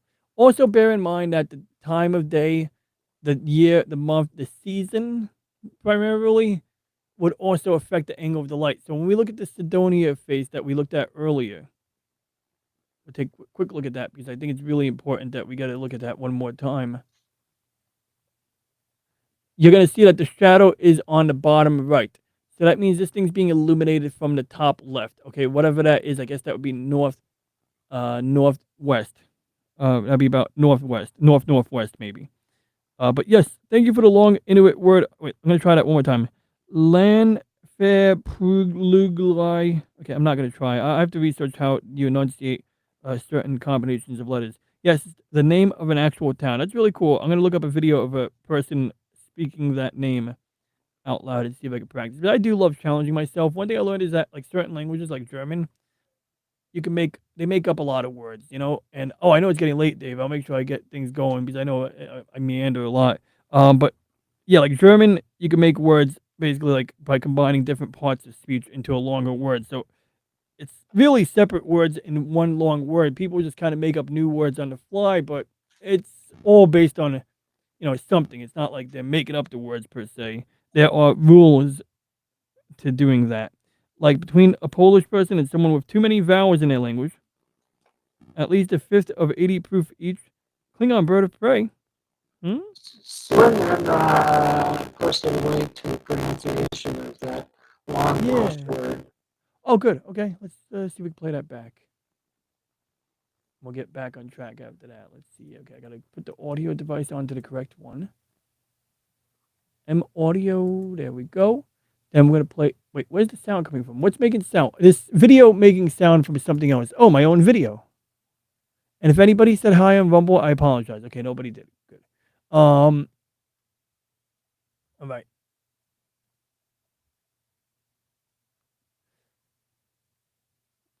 I can't hear it. Oh.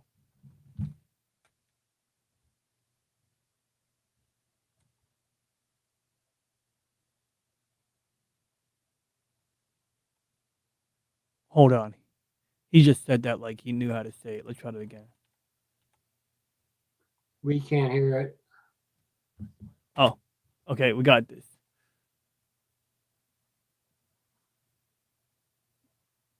Okay, here. RAF most of parts of eastern England with cloudy skies, but in the sunshine in northwest Wales at RAF Mona, just up the road from Llanfair Pwllgwyn, Gellgorgera Quindrobol, Llantysilio Gogogorch, the temperature got to 21 Celsius at 70 in Fahrenheit.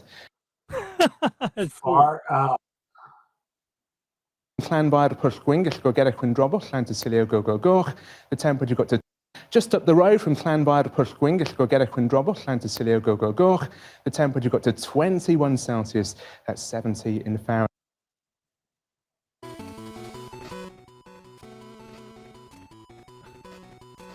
I'm gonna watch Harvest on my of this. Now I hear game. Oh, sounds. we hear that. Oh, okay. I'm gonna mute that. I just gotta move it to my top monitor, and then I'm gonna mute my. There we go. Now you don't hear it, right? Wait, now you don't hear it, right? Yeah, now it's gone. Okay. Thank you guys for your patience. Thank you, Slim. That is literally what I actually wanted to. Because yeah, I'm gonna listen to that later on. Maybe play it in a loop before bed with my audiobook, and you know, maybe I'll. Oh shit! I missed the Hump Day stream on Jolly's. Anyway, Snow Dub. Anyway, let's get back to the Sidonia region. So yeah, I mean, like, might have to re-explore this. Let's get the time back to normal because clearly this is not helping us at all. Although I don't know, it's kind of interesting. It was helping me a little bit, I admit. Because like, what I liked was like that. You know, like I can see where like if the timing is right and the lighting angle is right, that maybe you could get that face to show up.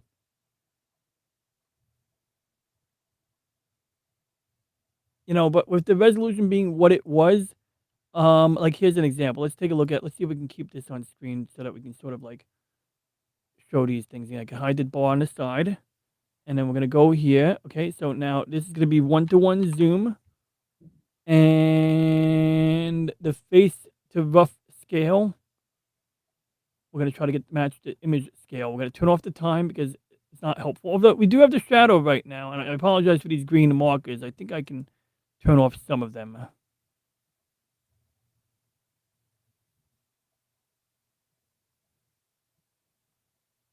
There we go. So, you know, I mean, like, yeah, actually, oh, look at that. I can kind of see it. I know it's not much, but do your eyes kind of see it? Yes, it looks more like Gore the God Butcher from the Thor comics on the Google Earth image than a well-defined nose on the original Viking or Mariner. Yeah, that's true. I mean, that's interesting. You know, that's an interesting comparison. But, you know, I do see, like, the left eye, or what appeared to be the left eye. I see a little bit of the mouth or lip. Also bear in mind that like one of the dots that look like a nostril is literally not in the original formation. It never was. It was always a artifact of the data dropout, so to speak. But yeah, like so discounting the nostril, because that's a little deceptive to have the nostril. I also think that like having a series of dots at the guy's hairline, we're gonna call it a hairline, does contribute to the pareidolia effect. You know, the effect where we see faces and things that are not faces, and some believe that was a survival trait. You know, something where like people who caught faces that were blending inside of camouflage, for example, like a face of a lion in a camouflage position. The sooner you saw that face, the sooner you could take countermeasures to protect yourself and your tribe or your family or whoever you're hanging out with. But yeah, so that's what the shadow does for us, right? It gives us a little bit of a hint of that, but as resolution improves, it becomes like less obvious. As you zoom out, you kind of simulate the effects of lack of resolution. So that's number one. But we do have other ways to look at the image. So now we're going to do something else. We're going to go back in time. Now, the problem is this didn't do jack squiddly for me. And I'll show you why right now. So if we go to historic maps, we got, okay, no, those are the wrong maps. So let's see, we got U.S. Air Force 1962. These are literal maps. Like, I think they're drawn using telescope imagery. So some of these would be more like, let's see, 1896 Percival Lowell. If we zoom out, they look cool. And I believe there's even a really old map that has like dinosaurs on it or some funny shit. Like, it's like, some old school, whatever. But what we need is spacecraft imagery. So here we go. We get the high-rise image browser. We got the CTX image browser. We got the Mars orbital camera. We got the HRSC. And we got the Prism. And I don't think any of these are the Viking lander, unfortunately. Like, I thought I saw a, here we are, visible imagery, colorized terrain. That's the one I was telling you guys about before, where it literally shows you, like, colors. If you zoom out, you'll see different colors that represent, that are indicated on the scale here of different heights. We got the CTX mosaic, which I'd have to Google what that means. Daytime infrared. Now, this one here, there we go. That's just straight black and white infrared wavelengths right there. Nighttime infrared, that could be interesting, maybe. Even crappier looking. Here we are. Viking color imagery. Now, I don't really understand why I don't see the face all of a sudden. It's like, I thought the image came from one of the Viking orbiters. So I'm a little disappointed that I can't see the historical image of relevance there. You know what I mean? Like, it just kind of, like, doesn't help me. And, maybe there's a logical reason for that. I haven't really had an opportunity to research it. Here's one. I think this is another one. This is the Mars digital image map. What does MDIM mean? It does have a meaning. Mars MDIM. It's funny, like, Mars digital, damn it, they don't tell you what the abbreviation means. Like, I had to, like, go and ask Grok what the hell it meant. Digital image model. Mars digital image model 2.1. So I don't know how up to date or out of date it is. But interestingly, it does say popular landform Sidonia region. It shows the boring image that we've already analyzed, right?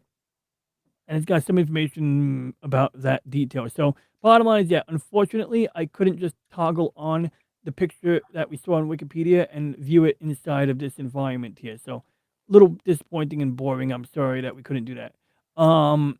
But yeah, there are different image layers that can be handy. So you know what? Actually, we should do the pyramids real quick in the alternate imaging and see what we get. Okay, so we do have that pentagonal shape there. Also, bear in mind that some of these Mars is not a static surface as much as we might have once thought. With the type of meteorological weather patterns, meteorology they have, and the sandstorms, some things are not quite static. So what I'd be interested in is maybe having good quality or decent resolution images, maybe even as low resolution as what we're seeing now, and as good resolution as the better images. So in that range of resolutions, if we had, like, images at different dates and times, that would be of some interest to me, because that might give us something more to work with. But right now, that's like, daytime infrared, nighttime infrared we already saw. CTX mosaic, I think it's literally what we're using already, although it looks like, oh, look at that. Looks like a face again. I mean, barely, but I could definitely see how the shadows would have hit it at different times, at different angles to produce the effect. But, it is what it is, so at least it appears to be what it appears to be now. Not a face. But the pyramids, like, yeah, I don't know. I mean, my verdict is not out on that yet. Colorized terrain. Let's zoom out a lot more so you guys can see what that looks like. So it's literally just shows different elevations based on the colors. So the blue would actually be below sea level. I don't know how you determine sea level on a planet with no sea, but I'd imagine that the lower areas would be where the sea would have been at one time, when we do believe that it might have been a sea, and some of the erosion that you see goes towards supporting that. And then over here is a black hole.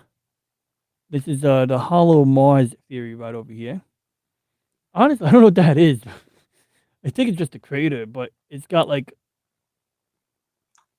Could it be a it's hap- lava tube? oh, a lava tube. That'd be cool. Yeah, it could be a lava tube.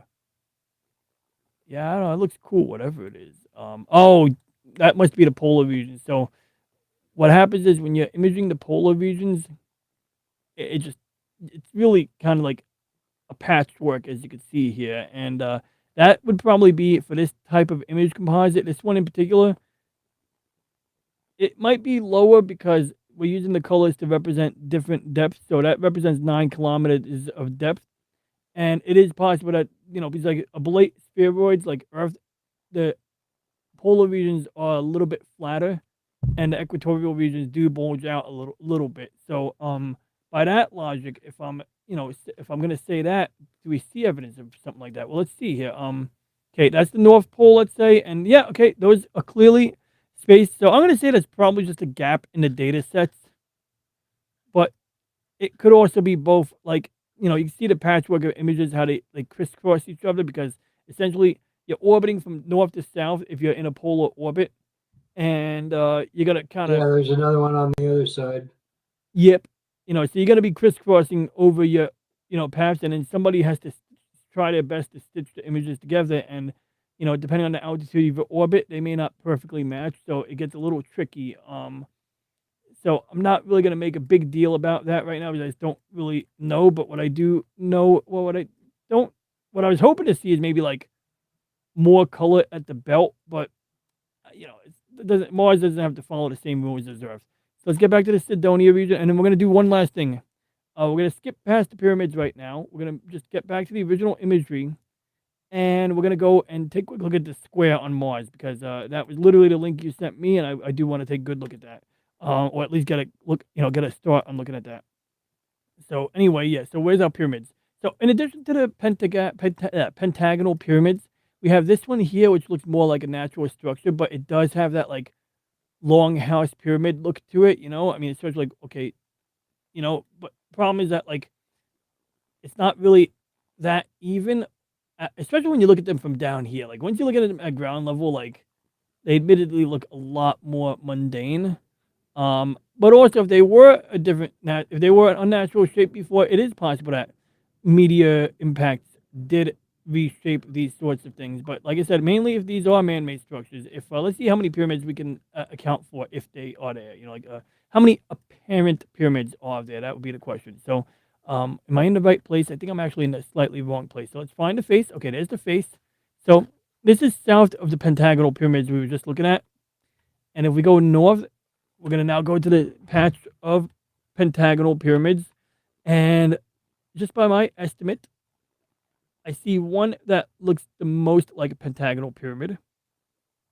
Mars everywhere. Do this, don't do that. It's Mars. Mars is put from lack of some of things. Volcanic activity is one of them. Magnetic field is another, and lack of sufficient water is the third. And that's the thing. If you don't have an atmosphere, if you don't have an atmosphere or decent atmospheric pressure and the temperature being what it is, you're not gonna have liquid water. If you do have liquid water, that liquid water will be evaporated, sublimated. Essentially, it'll sort of like boil off. Because the boiling point becomes like boiling points change as the pressure gets lower. So lower pressure means that something will boil more readily without necessarily being heated up. In the sense like it won't scald you to touch the water while it's boiling, but it will boil. That's where if the camera didn't take a picture, maybe. Yeah, I agree. Yeah, I'm thinking of that too. So I'm thinking either the picture wasn't taken or they just decided to like homogenize the data because it was more or less at or below the 9 kilometers level anyway. So maybe they just decided to declare that whole circle and not get a higher resolution of detail there because it was all basically below 9 kilometers anyway. It's a lot of dry sand, not wrong. Yeah, kitty box in space. Oh, that's a good one. I'm just calling it the Lian Fair for brevity and clarity. Negative digital image conversion. Sorry about that. Huh? Oh, right. A false positive for danger is a good survival trait. Yep. Talking about the pareidolia before. Um, I assume that it's Welsh, and since it's a Welsh town, and very few people speak actual Welsh anymore. Interesting.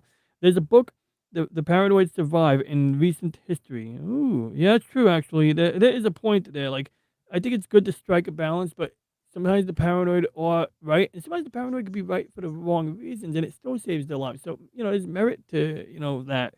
I had a big old argument about that very topic, despite trying not to argue. Fetching a link.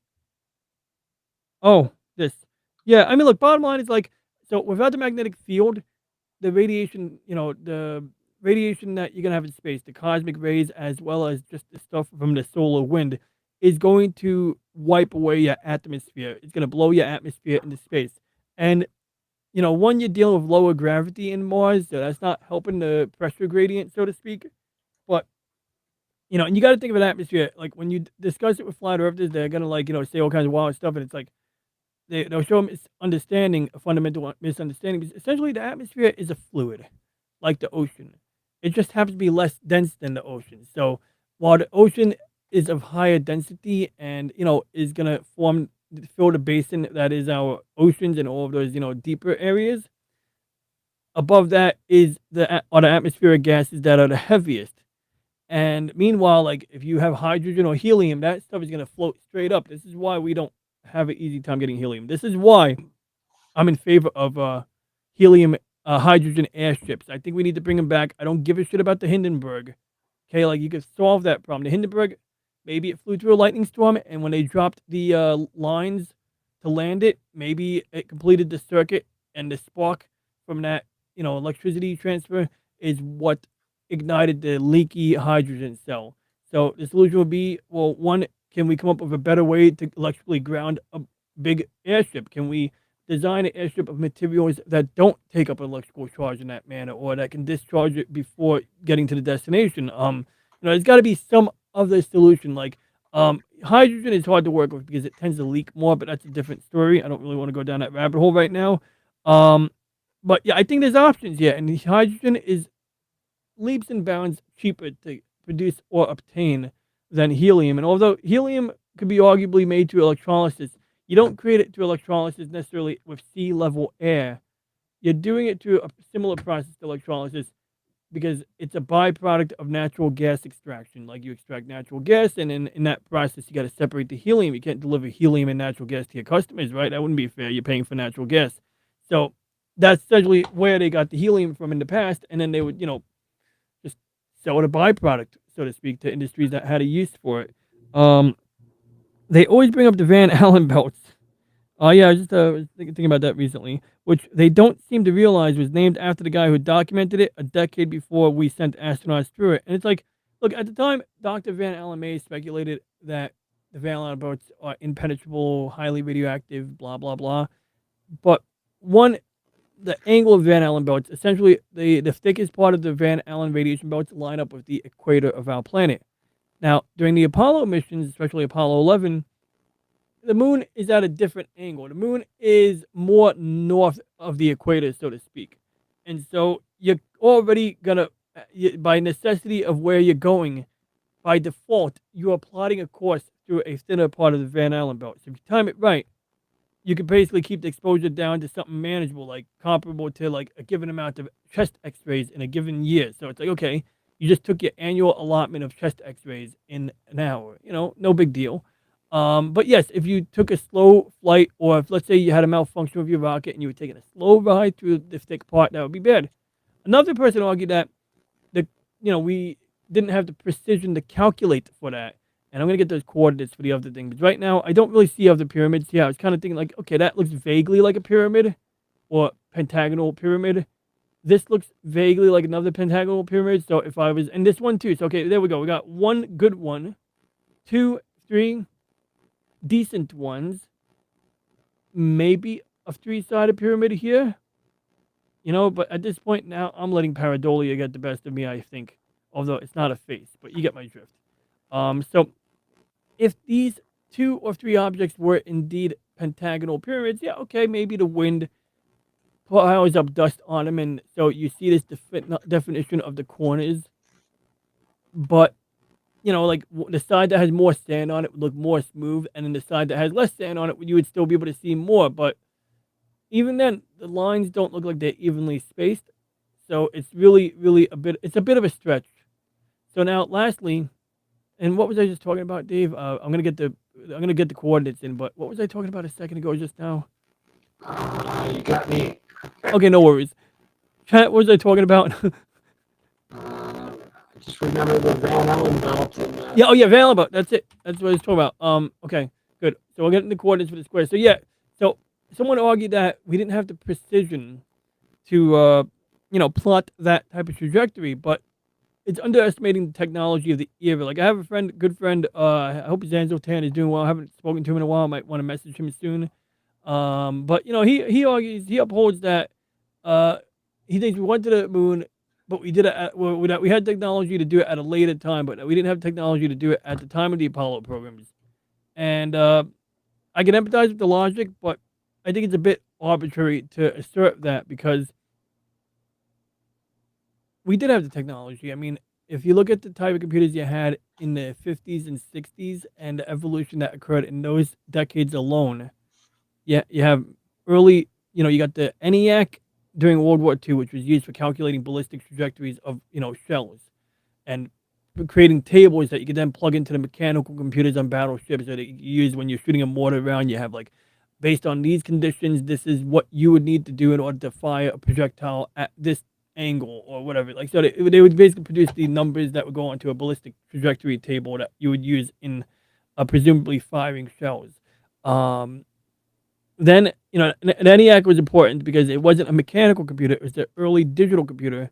It wasn't necessarily designed to run different programs. It would have to be rewired to do different workloads, but it ran at about 1 megahertz. I don't know how many clock cycles that is. I guess that's 1,000 cycles a second, and so almost a little more than half the speed of the microprocessor in a Nintendo Entertainment System, with the caveat that it was not a multi-purpose computing device like the Nintendo Entertainment System, and how do I phrase it? You had to change the tubes a lot. Vacuum tubes would burn out, and that was a big part. It was just finding the faulty or blown tube and replacing them and keeping them cool. The electricity it would take and the airflow it would take to keep that thing cool. Very temperamental. Then you had that they went on to make the Univac, the Remington Rand Univac, and IBM was doing their thing, and IBM went into mainframes, and they started making these more basic machines before, like, they realized, okay, we got to standardize things. Because every time they came out with a new computer, companies would have to rewrite their programs from scratch. So they come out with the 360 mainframe, and the 360 was basically what set the standard where when they came out with the later 370 mainframe, for example, you could still run your older programs on the newer models. So that was like the central theory. And mainframe is like an exploded version of a modern computer. Whereas on a modern computer, you have some kind of microprocessor, right? You have I have a Pentium 2 on my desk somewhere. Dude McMahon's comment is covering your face. Oh yeah, I know. Did I read that yet? Thank you for reminding me. I almost forgot. They always bring up the Van Allen belt. Blah blah blah. Yep, we read that. The guy dog. I agree, dude. I'm sorry. Thanks, dude. Van Allen's belt was huge, but his suspenders were massive. Yeah, now that's dangerous. That's the thing. That's what they don't talk about, the Van Allen radiation suspenders. Now that shit would have messed things up if they flew through that. Did you guys see the new time lapse from the James Webb Space Telescope? Time lapse? They do time lapses on that. Obviously we made it before anyone else. Van Allen Venge belt. Like scorched earth. Yeah, just like Mars. The solution is easy. Go to condoms, Viagra, and sedatives. Buy some SPF 5 million sunscreen and lather the spaceship in it. Yes, but the problem is that depending on the type of cosmic rays, they sometimes do so. I think they interact with the metal in the hull and are worse for it or something like that. But that's why, like, when they were coming up with the new design for the spacecraft, NASA's always trying to, meet some kind of they're trying to do something that resembles OSHA safety requirements. So, like, they come up with this idea to, like, okay, well, if they are flying to Mars and the astronauts need to bunker from radiation, I gotta hide the chat. But did I not? My bad. Okay.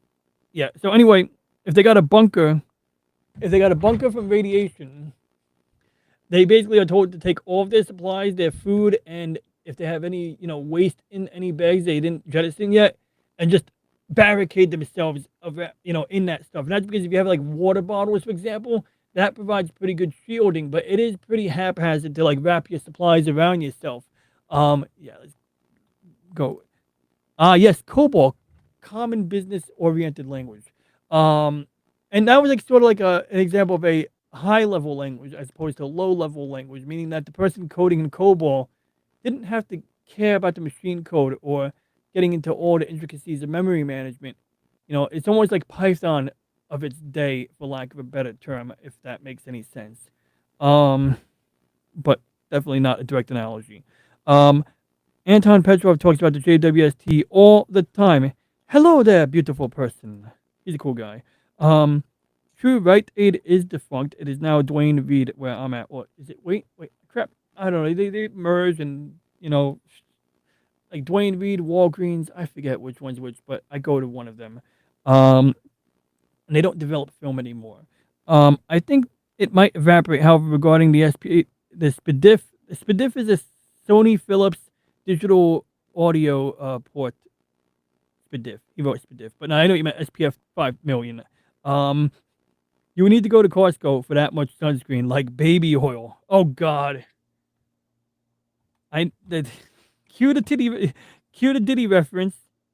Diddy bought it all. Oh yeah, that's why it was so expensive. That's why there was a shortage on baby oil during the anyway. Wouldn't asphalt be cheaper? Yeah, actually, I don't know if that has radiation absorbing properties, but it might. The density, it's just like lead, right? Lead works because it's dense. Concrete works because it's dense to some extent. Not that you want to bring a bunch of cement to space, right? But it works. Like Basic, years later, exactly. Basic is a great example, very much like Python, insofar as, a dummy can like learn to say print color, print this in quotations, and then color 1, color 2, color 01, and so on and so forth. And how do I get the picture back? I want my original picture.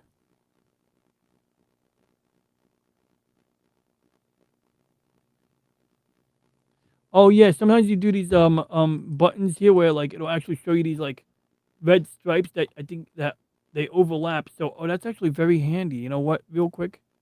Okay, so first I want to get the original imagery back that I had before.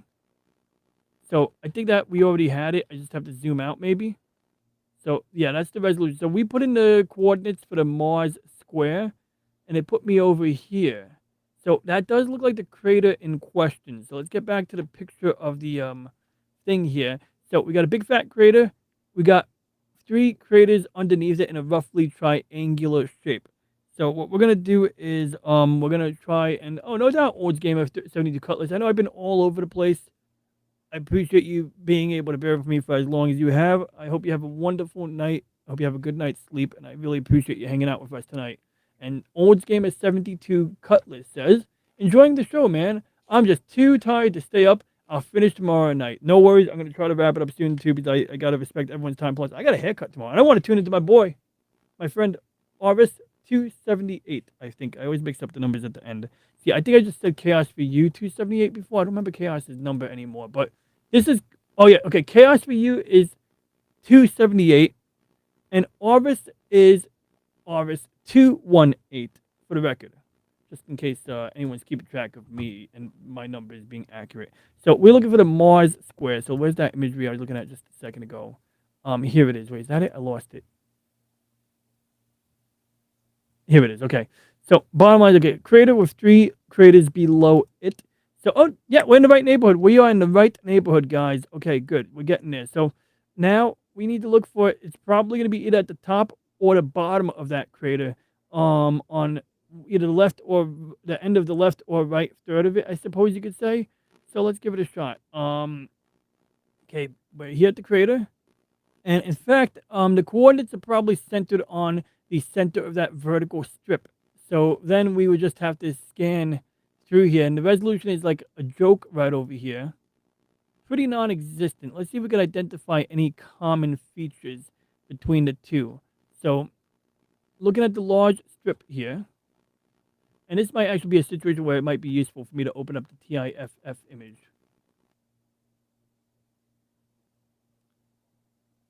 Even though the TIFF image is garbage. And the PDF document, by the way, is totally useless because the resolution is like even worse. All right. So let's see what we can try to correlate here. So we do have this like stringy pattern here. And I bet you if we rotate it a little bit, we could do a little better. So we know about the 3 dots here. So let's just orient it like this for now, just until we get a better grip on it. And assuming that this is the center, then we should see like a roughly horizontal line in that neighborhood and a couple of dark spots. And I do see some dark spots and yada, yada, yada, but you know, nothing definitive. So we're going to just go down to the bottom of the crater. And I see what maybe looks like a square down there. I'm going to go to the top of the crater. And I see that this is like almost like a mosaic. Or if we want to buy into a conspiracy theory, this is evidence that they're covering it up. I honestly don't know. I'm just throwing it out there. You know, let's entertain all possibilities, right? So now this is an opportunity for us to do something a little different. So we could either try different imagery like we did before, but I have a better idea. And we're going to cycle through these real quick just for good measure, just to see if anything jumps out at us. Like this black and white image actually resembles the image we saw earlier. And actually, I do see a face. Look, see, there's a face right over there. I'm trolling. It's not a face, but, you know, it kind of looks like one. It'd be funny if we started seeing faces. Oh, here it is. See that, Dave? I got the square. So it's not. Yeah, it's like, so it's very, yeah, it's very rough, but I'm pretty confident that in the middle of this circle here, where I'm rotating it, that's the middle of the square. Okay. So I'm going to put the circle at the bottom right corner of the square just so that we don't block it. But from I this see it angle, now. yeah, right? So the shadows are hitting it. And so bear in mind that the shadow that's hitting it means that the picture was taken at a time when the sun would have been like this away. So regardless of what way we're looking at the sun now, this image would have been captured when the sun was at that angle to cast a shadow on these ridges in the manner it did. Now the resolution is not that great, but that's okay. We're gonna work with it because now at least we're in the right zone, and we can start shuffling through, you know, different image sets to see if we do better here. So we're gonna do nighttime infrared. So either I wasn't patient to let the imagery load before. Oh, okay, wait, where's the square? I lost it. I mean, a different image set, so it should be here. Be like right there. Let's go back to the MDIM. Well, I don't even know what daytime infrared I think we were on. I gotta lubricate my mouse ball. You think I'm kidding? But I'm not. There we go. Better. All right. So, yeah, I put nose grease in my mouse ball. Not gonna lie. All right. So, okay, I gotta remember it's right here. Do I need to put tape? I'm gonna lean an X-Acto blade on my screen because that can't cause any problems. Okay, there we go. I see the X-Acto blade pointing at my screen, so I'll know where to point my mouse pointer. Okay, so nothing there. Viking imagery is not going to be that good. Going back to visible imagery. Colorized terrain, CTX. That's weird. It's like right there. Oh, yeah, there it is. It's not much. And we got these striations that may be due to the way that the data was transmitted. I don't know what a CTX model is, but I'm sure there's a logical, actual definition. Perhaps it's akin to a facsimile scan, perhaps, right? Like, I mean, just guessing, but that's what it looks like to me, like scanning horizontally. Although there may be some other logic behind why it's like that. It might be a radar thing, but at least we can corroborate the thingy, whatever it is, and it doesn't really it looks pretty natural to me, to be honest. And I don't know, any opinions so far, Dave? That view right there, that looks like sand buildup against something taller. Yeah, I just think it's just I wouldn't necessarily call it coincidence, just that in fact we can see this larger structure here. So fundamentally, right, this is like the bottom of that square in the picture. This would be the left side of the square, and this would have been like the right side of the square. But assuming that we like pretend that all of these corners are square, in terms of like taking a protractor or a square from a tool box and all of that jazz. And where's my chat? Oh, and I have a Pentium 2 on my desk. I forgot why I took it out. Oh yeah, we're talking about the ENIAC. So yeah, bottom line is that the IBM 360 mainframe, you would have had a CPU like today we have either a single microchip or this is a Pentium 2, which has a microchip and memory chips for the L2 cache. That's why it's the size of an N64 game. But the point is that something this big and something significantly smaller, about less than a third of the size of this, would be a modern microprocessor. And the 360 mainframe, the processor was housed in an entire box. In some models, the processor was housed inside of a box that was shaped like a cross.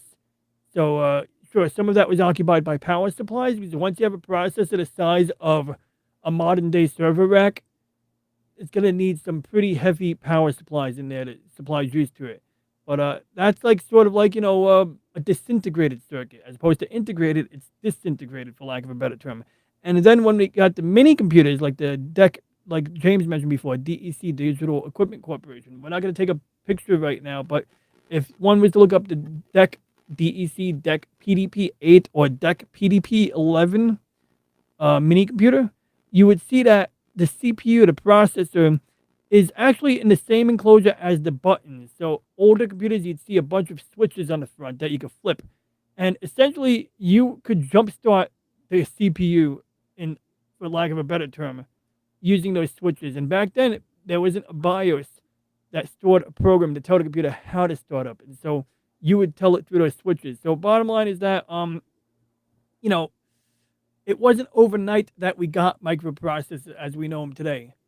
At one point, like the mini computers, for example, were much smaller than the IBM mainframes that predated them, but they used integrated circuits for the logic gates, just that all of those logic gates would reside in separate groups of chips on multiple circuit boards. And so once you were able to like start consolidating multiple components onto a single chip, it was a matter of time before you got all of it onto a single chip. And once you have everything on a single chip, the thing that does division, the thing that does multiplication used to be a separate board.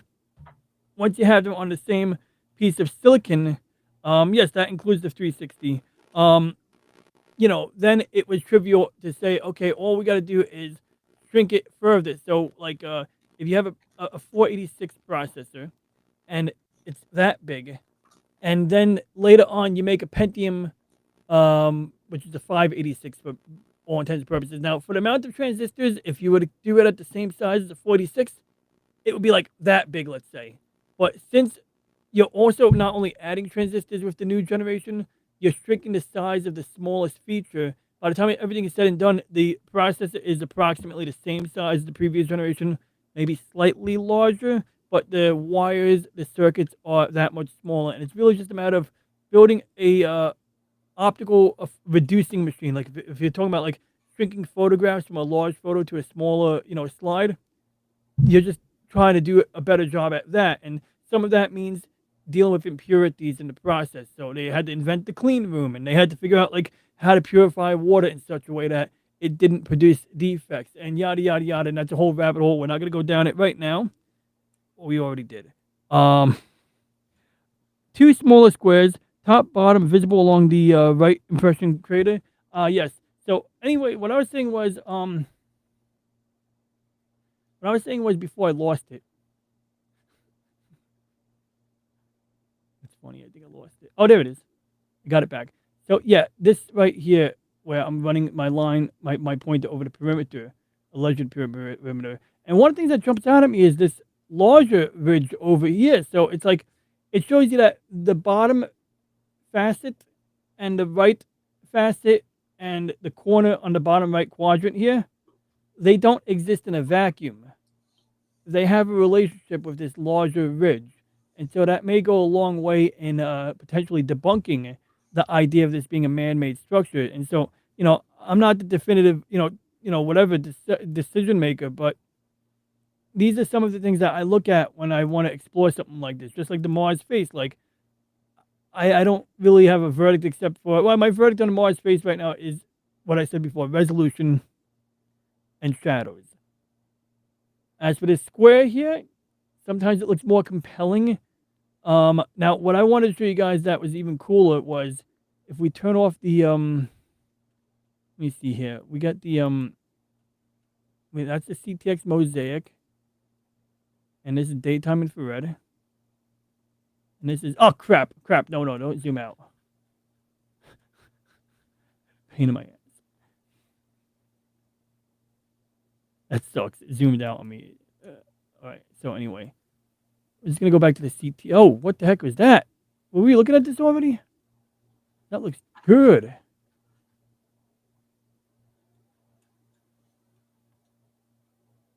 Excuse me a minute. Yeah, no doubt. Bless There. you. All right. So I went here before. I lost the square. It was there. Oh, I think it's over here. I think I see it. I don't see it, but I want to say it's here. I think that's it. Yeah, there it is. Okay, good. Okay, so yeah, let's get back to the real quick. Let's go back here. Unfortunately, the image. See, the problem is with this strip here is you just don't see the rest of the ridge next to it, so it's very easy to interpret it out of context based on that. This one here is just a bit of a wide shot. Now, I didn't notice this until now, but you do have these other layers here. So maybe I should do more research and see if I could bring to bear more pictures, at higher scale. But I do have one more last thing I want to show everyone before we do a, quick chat recap and, get any closing arguments or anything like that. Of course, feel free to bring up any arguments, related to this. Yeah, not really, but you can do this. Oh, I'm sorry, guys. Did I give you guys the link in the chat here? Let me get that link to you guys. I think this, if I'm going to be showing the source, I don't want to, I hate when people show cool shit like this and don't give you a link and then you have to go and like freeze frame the video and try to read the URL and type it in. It's like, yeah, we don't want to play that game here. We want you people to be able to have the opportunity to, test albedo. That doesn't really show us anything there. Albedo is the reflectivity of the clouds.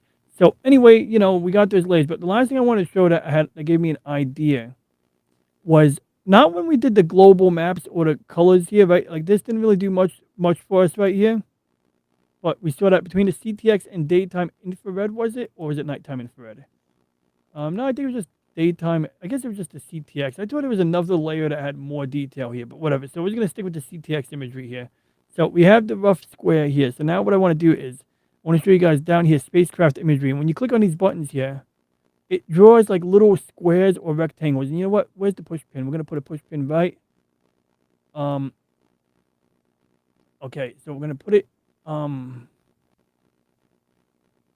do I name this? Okay, so we got I put the place mark there. Do I have to hit enter? I feel like a boomer right now. Okay, boomer. No, I'm kidding. I'm the boomer here.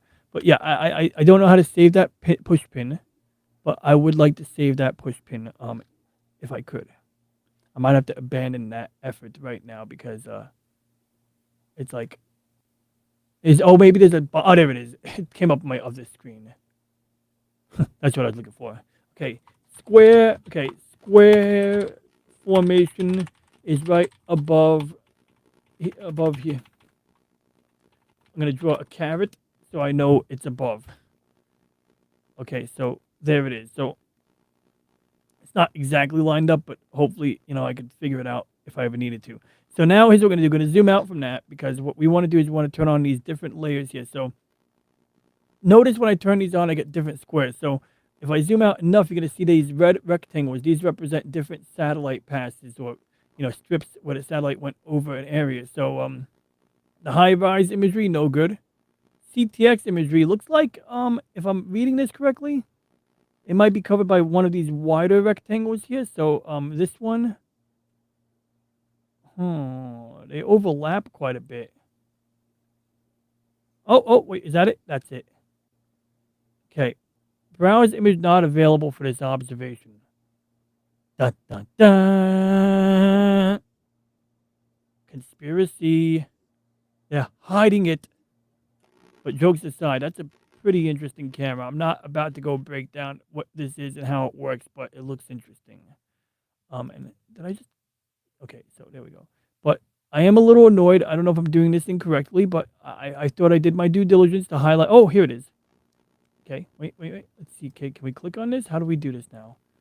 ASU data page. Oh, I think it's going to bring us back where we were. It's literally going to bring us to the site we were just at. This is a different... And it's also not very useful considering it's black. Like, that's not useful at all. What does the TIFF image look like? Where is the TIFF image? What? Oh, it opened up in a browser. I just saw my browser flicker. So it opens up in another browser window, but it doesn't. So what if I just copy the link, open a new window? Oh, there it is. Okay, downloaded it. I see what it is. I just downloaded like 5 copies. Oh, hey, hi, hey, that's nice. Okay, look at that. We got something. I'm sure. I have no doubt it's gonna be the same situation as before. Yep. Like this is a 1-to-1 zoom, and that's the square. And unfortunately, I don't know. Oh, I know why. I have an idea. Opening Google Chrome. Okay, good. We got this. So I think the browser is just out of date in there. So what I just did was, there we go. Okay, so now back to here. We're going to zoom in down here. Because for whatever reason, this image is higher res. Like, I got to find a way to export this image on the left here. You know, that would be like the ideal. Oh, I'm blocking myself to chat again. I got to stop doing that. Any argument? Why can't root beer candy taste like root beer? Good point. I'm going to buy some root beer candy and double check if it does. Entire city, mounds of similar size, evenly spaced in linear arrangements. Interesting. Hey, what up, Core Rourke? Thanks for tuning in. I don't know if I've ever seen your name before, but it's pleased to meet you. And yeah, it's a cool name. Reminds me of a Klingon name. And you always have a cool avatar. I don't know what it is, but it looks cool. It looks like a little map location. That's nice. And what up, Dwight Dorsey? There were 4 pyramids in that area. Okay. Yeah, I counted 3 just by what looked obvious to me, but I think I saw like what would have looked like a 4th pyramid. I don't really, disagree. I mean, it's like I'm open to that possibility there or that reasoning. I know this sounds crazy, but Olympus Mons on Mars is a city built inside of a volcano. In the Hyperion series, the Olympus Command School of the Hegemony is located in Olympus Mons. They have like little tunnels, and it's pressurized and it's like habitable, and it's like it's a enormous complex where the military of the 200 or 300 planet Hegemony is headquartered at, so to speak. But yeah, I mean, maybe I don't know. I'm open to the possibility. It is humongous, but even if it was natural, it is not a bad place to build a city. Thanks. One heck of a nuke. That's one heck of a nuke. That would be bigger than the Zoa Bamba. 4 pyramids and a pizza place. I'm getting hungry for pizza. Hey, what up, Caleb Reynolds? Good to see you, bud. I gotta tune into your content. I haven't seen you in my notifications lately. Am I still subscribed to Caleb Reynolds? I better be. If I'm not, I'll let you know, because I'll submit feedback politely to YouTube saying, hey, I don't recall unsubscribing from Caleb Reynolds. Because I know I don't dislike Caleb Reynolds, so I would not have unsubscribed from Caleb Reynolds. So it stands to be reason if I'm not subscribed, it could be an accident. I think a lot of people blame YouTube for unsubscribing people automatically when they probably did it themselves and don't remember. But I'm open to the possibility too, because I do understand there are times where that legitimately does happen. Why can't candy corn be used for pavement instead of eating? I like candy corn. Oh, cool. Structures on Mars match, in asterisk, Earth's ocean floor. Was that bold text? I know sometimes on YouTube comments, if you put an asterisk in it, italicizes stuff. Anyway, okay. Structures on Mars match Earth's ocean floor. Uncensored regions, only actually smaller. Greenland and offshore. Is this the coordinates on Mars or the coordinates on our own planet? Now, I'll try it out. There are 4 lights. Or is it 3? I forget. Hey, what up, Lorenzo? I'm all for sending humans to Mars. I'm all for that, too. I also hope we do the asteroid belt. Too many ants. I think that's a valid idea. Hey, David, says Lorenzo Sleestack. That's why I don't understand why NASA never sent probes to the OM area. Oh, yes, I see what you're saying. Maybe they thought they saw enough detail from orbit, assuming that the mundane explanation is valid. Shit, it's 2 a.m. I better wrap up. 40-kilometer pyramid, Tonga Wrench, High Ifo. Okay, so we're gonna have to. Yeah, I'm starting to get tired myself. No doubt, we're gonna bookmark these things, and I'm gonna just really quickly. So the first coordinates you gave me, Kurok, that was basically whatchamacallit, on Mars, right? Or are you referencing the earthly coordinates of the thing that exists on Mars? Either way, I'm gonna notate it and save it in my preferred text editor. Okay, so I got that, and we got this one here, and there we go. 40-kilometer pyramid at Tonga Trench. See, I should, yeah. And real quick, we're gonna just plug in these coordinates for fun. See what we get. We're gonna get rid of the color strips for now, and yeah, just like the other part of. Oh, that's cool. It doesn't look like much right here, but oh, is this one of those equatorial regions, or did they just make a mess of the image, or did I do something wrong? Oh yeah, we're near the fucking polar region. Forget it. I'm not even gonna sift through this right now. We already discussed this. Polar regions are a pain in the ass to work with, unfortunately, when it comes to stat scans. What up, Lorenzo? I can see you, buddy. It would be the first place I would look for life. It's above the dust storms. Oh, okay, fair point. Yeah, I got you. We're gonna investigate that. I appreciate that. I appreciate both of you guys, Dwight and Kavork. The lizards show up just as we're getting done talking about aliens. Lizards? Oh yeah, Lorenzo. 20-kilometer pyramid at Midway. Ooh, okay, I'm gonna bookmark that because I love reading about Midway. Well, I mean, that's a different topic, but I mean, here is a really boring place to be posted at during the war. After the Battle of Midway, it was a boring place to be posted at. Ants in the Van Allen belt's pants. Here in my maw, I feel safest of all. Okay, so basically, bottom line is Greenland offshore coordinates. Okay, I'm gonna notate that. Thanks, Kavork. That's exactly what I wanted to know. I need that information if I'm gonna investigate that further, and then I could always like correlate that to other information too, right? So that's good. Thanks, man. I gotta look up whirlwind of stuff that just happened in our country before I play my new wild weird game. It's not even worth it. Okay, like everyone's complaining about the U.S. aid thing, which was apparently indeed a money laundering mess. And look, maybe it did some good things. I know JFK started it, but you know, good intentions often are, you know, what do you call it, twisted or into doing bad stuff. And that apparently that chaplain in D.C. gets like, now I don't want to quote any numbers here because then if I'm wrong, I'm gonna just ruin this stream. Okay, we spoke about Mars, not politics, right? Hey, was I on my webcam the whole time? Crap.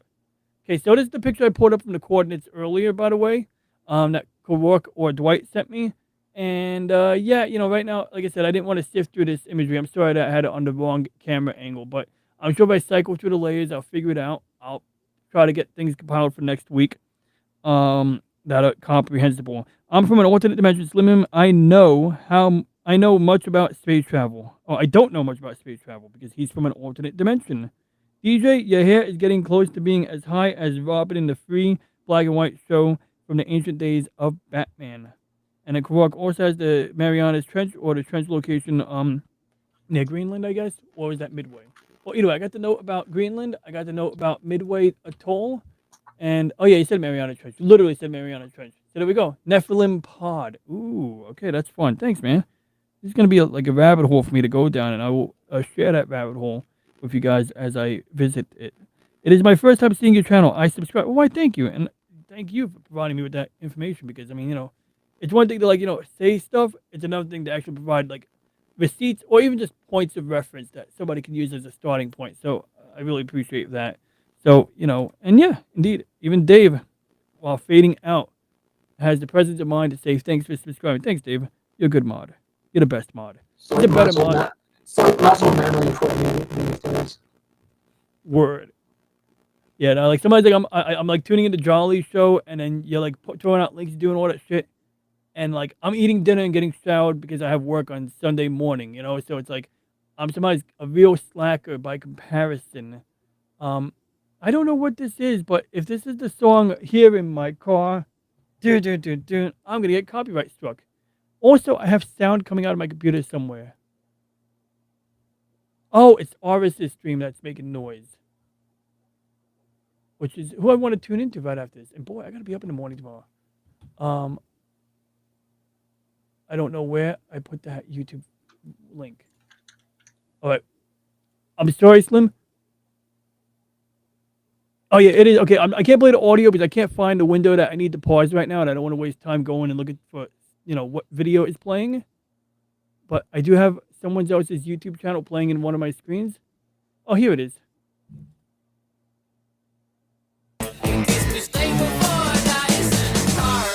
And we're now going to mute that because I don't want to get struck.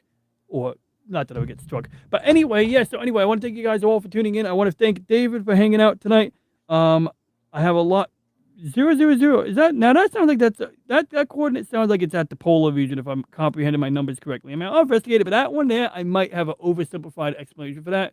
You might not like my mundane explanation for this one.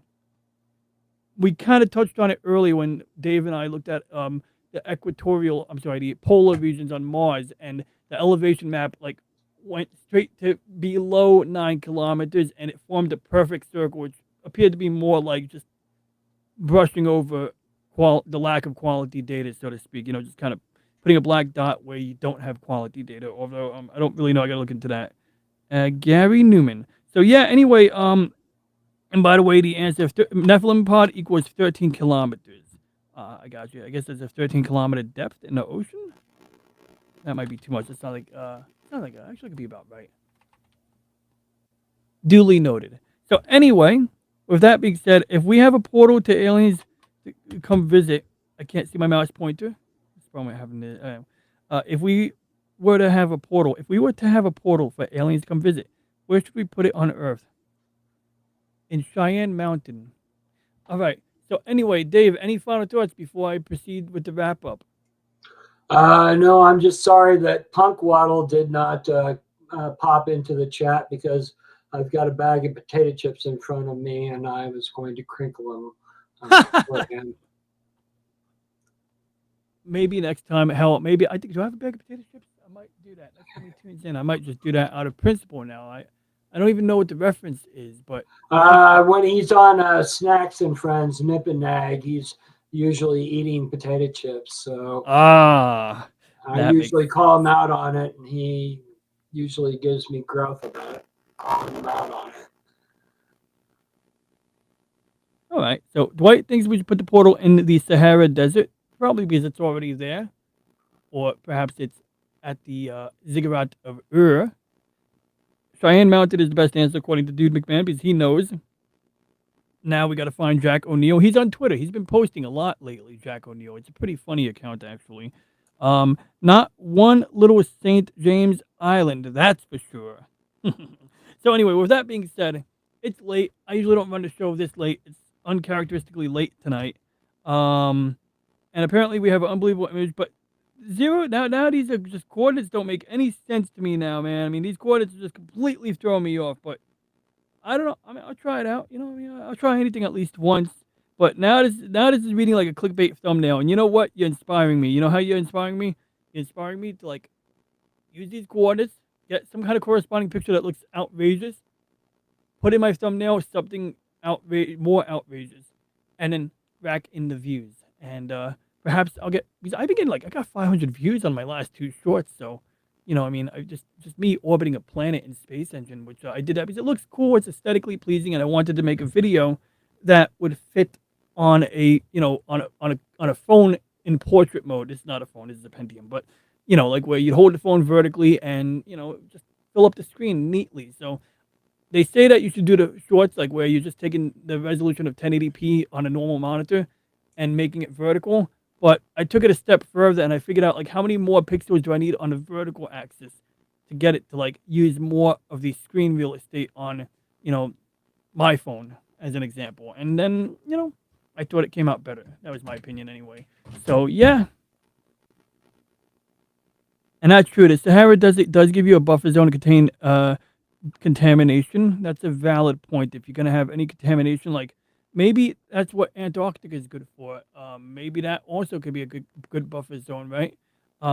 Depending on like what contamination you're dealing with, of course, because maybe in some conditions the desert is more hazardous to the contaminant, and in other conditions perhaps the desert is hospitable and the cold is more hazardous. But I suspect that the light of the sunlight and all of that might be perfect for that kind of thing. 20-kilometer octagonal pyramid, 844 4444 due east of St. John's. So yeah, with that being said, I think we covered a lot of ground tonight and opened up a lot of rabbit holes, more than I was prepared to open up. And for anybody who's new, thanks for tuning in. If you've subscribed already, I appreciate it. If you like what you're seeing and you did not subscribe yet, please consider subscribing. As usual, if you liked what you saw, hit the like button. If you didn't like what you saw, hit the dislike button and leave a comment. Tell me what you didn't like. Or if you're gonna chronically hit the dislike button, then don't watch it, right? Freedom of choice, as they say. And with that being said, if you have any questions, comments, ideas, or concerns, please leave a comment. And for now, we shall end transmission as soon as I find the button, which hereby ends transmission. Oh, I forgot to say, thanks, James, Dwight, Korok, Dude McMahon, David Glenn, even though he's in the actual thing too. Thanks for being on the panel as well as in the chat. Lorenzo Sleestack, Slim Nim, James. We had Lady Mist, I think, maybe. I might be making that up. I thought I saw Lady Mist before. Oh, we did have Crystal Kitten. We had California Ford 44, Iceman, Low Spec Linux Gaming, and many more names that are not in the scroll bar right now. So with that being said, we shall now hereby end transmission.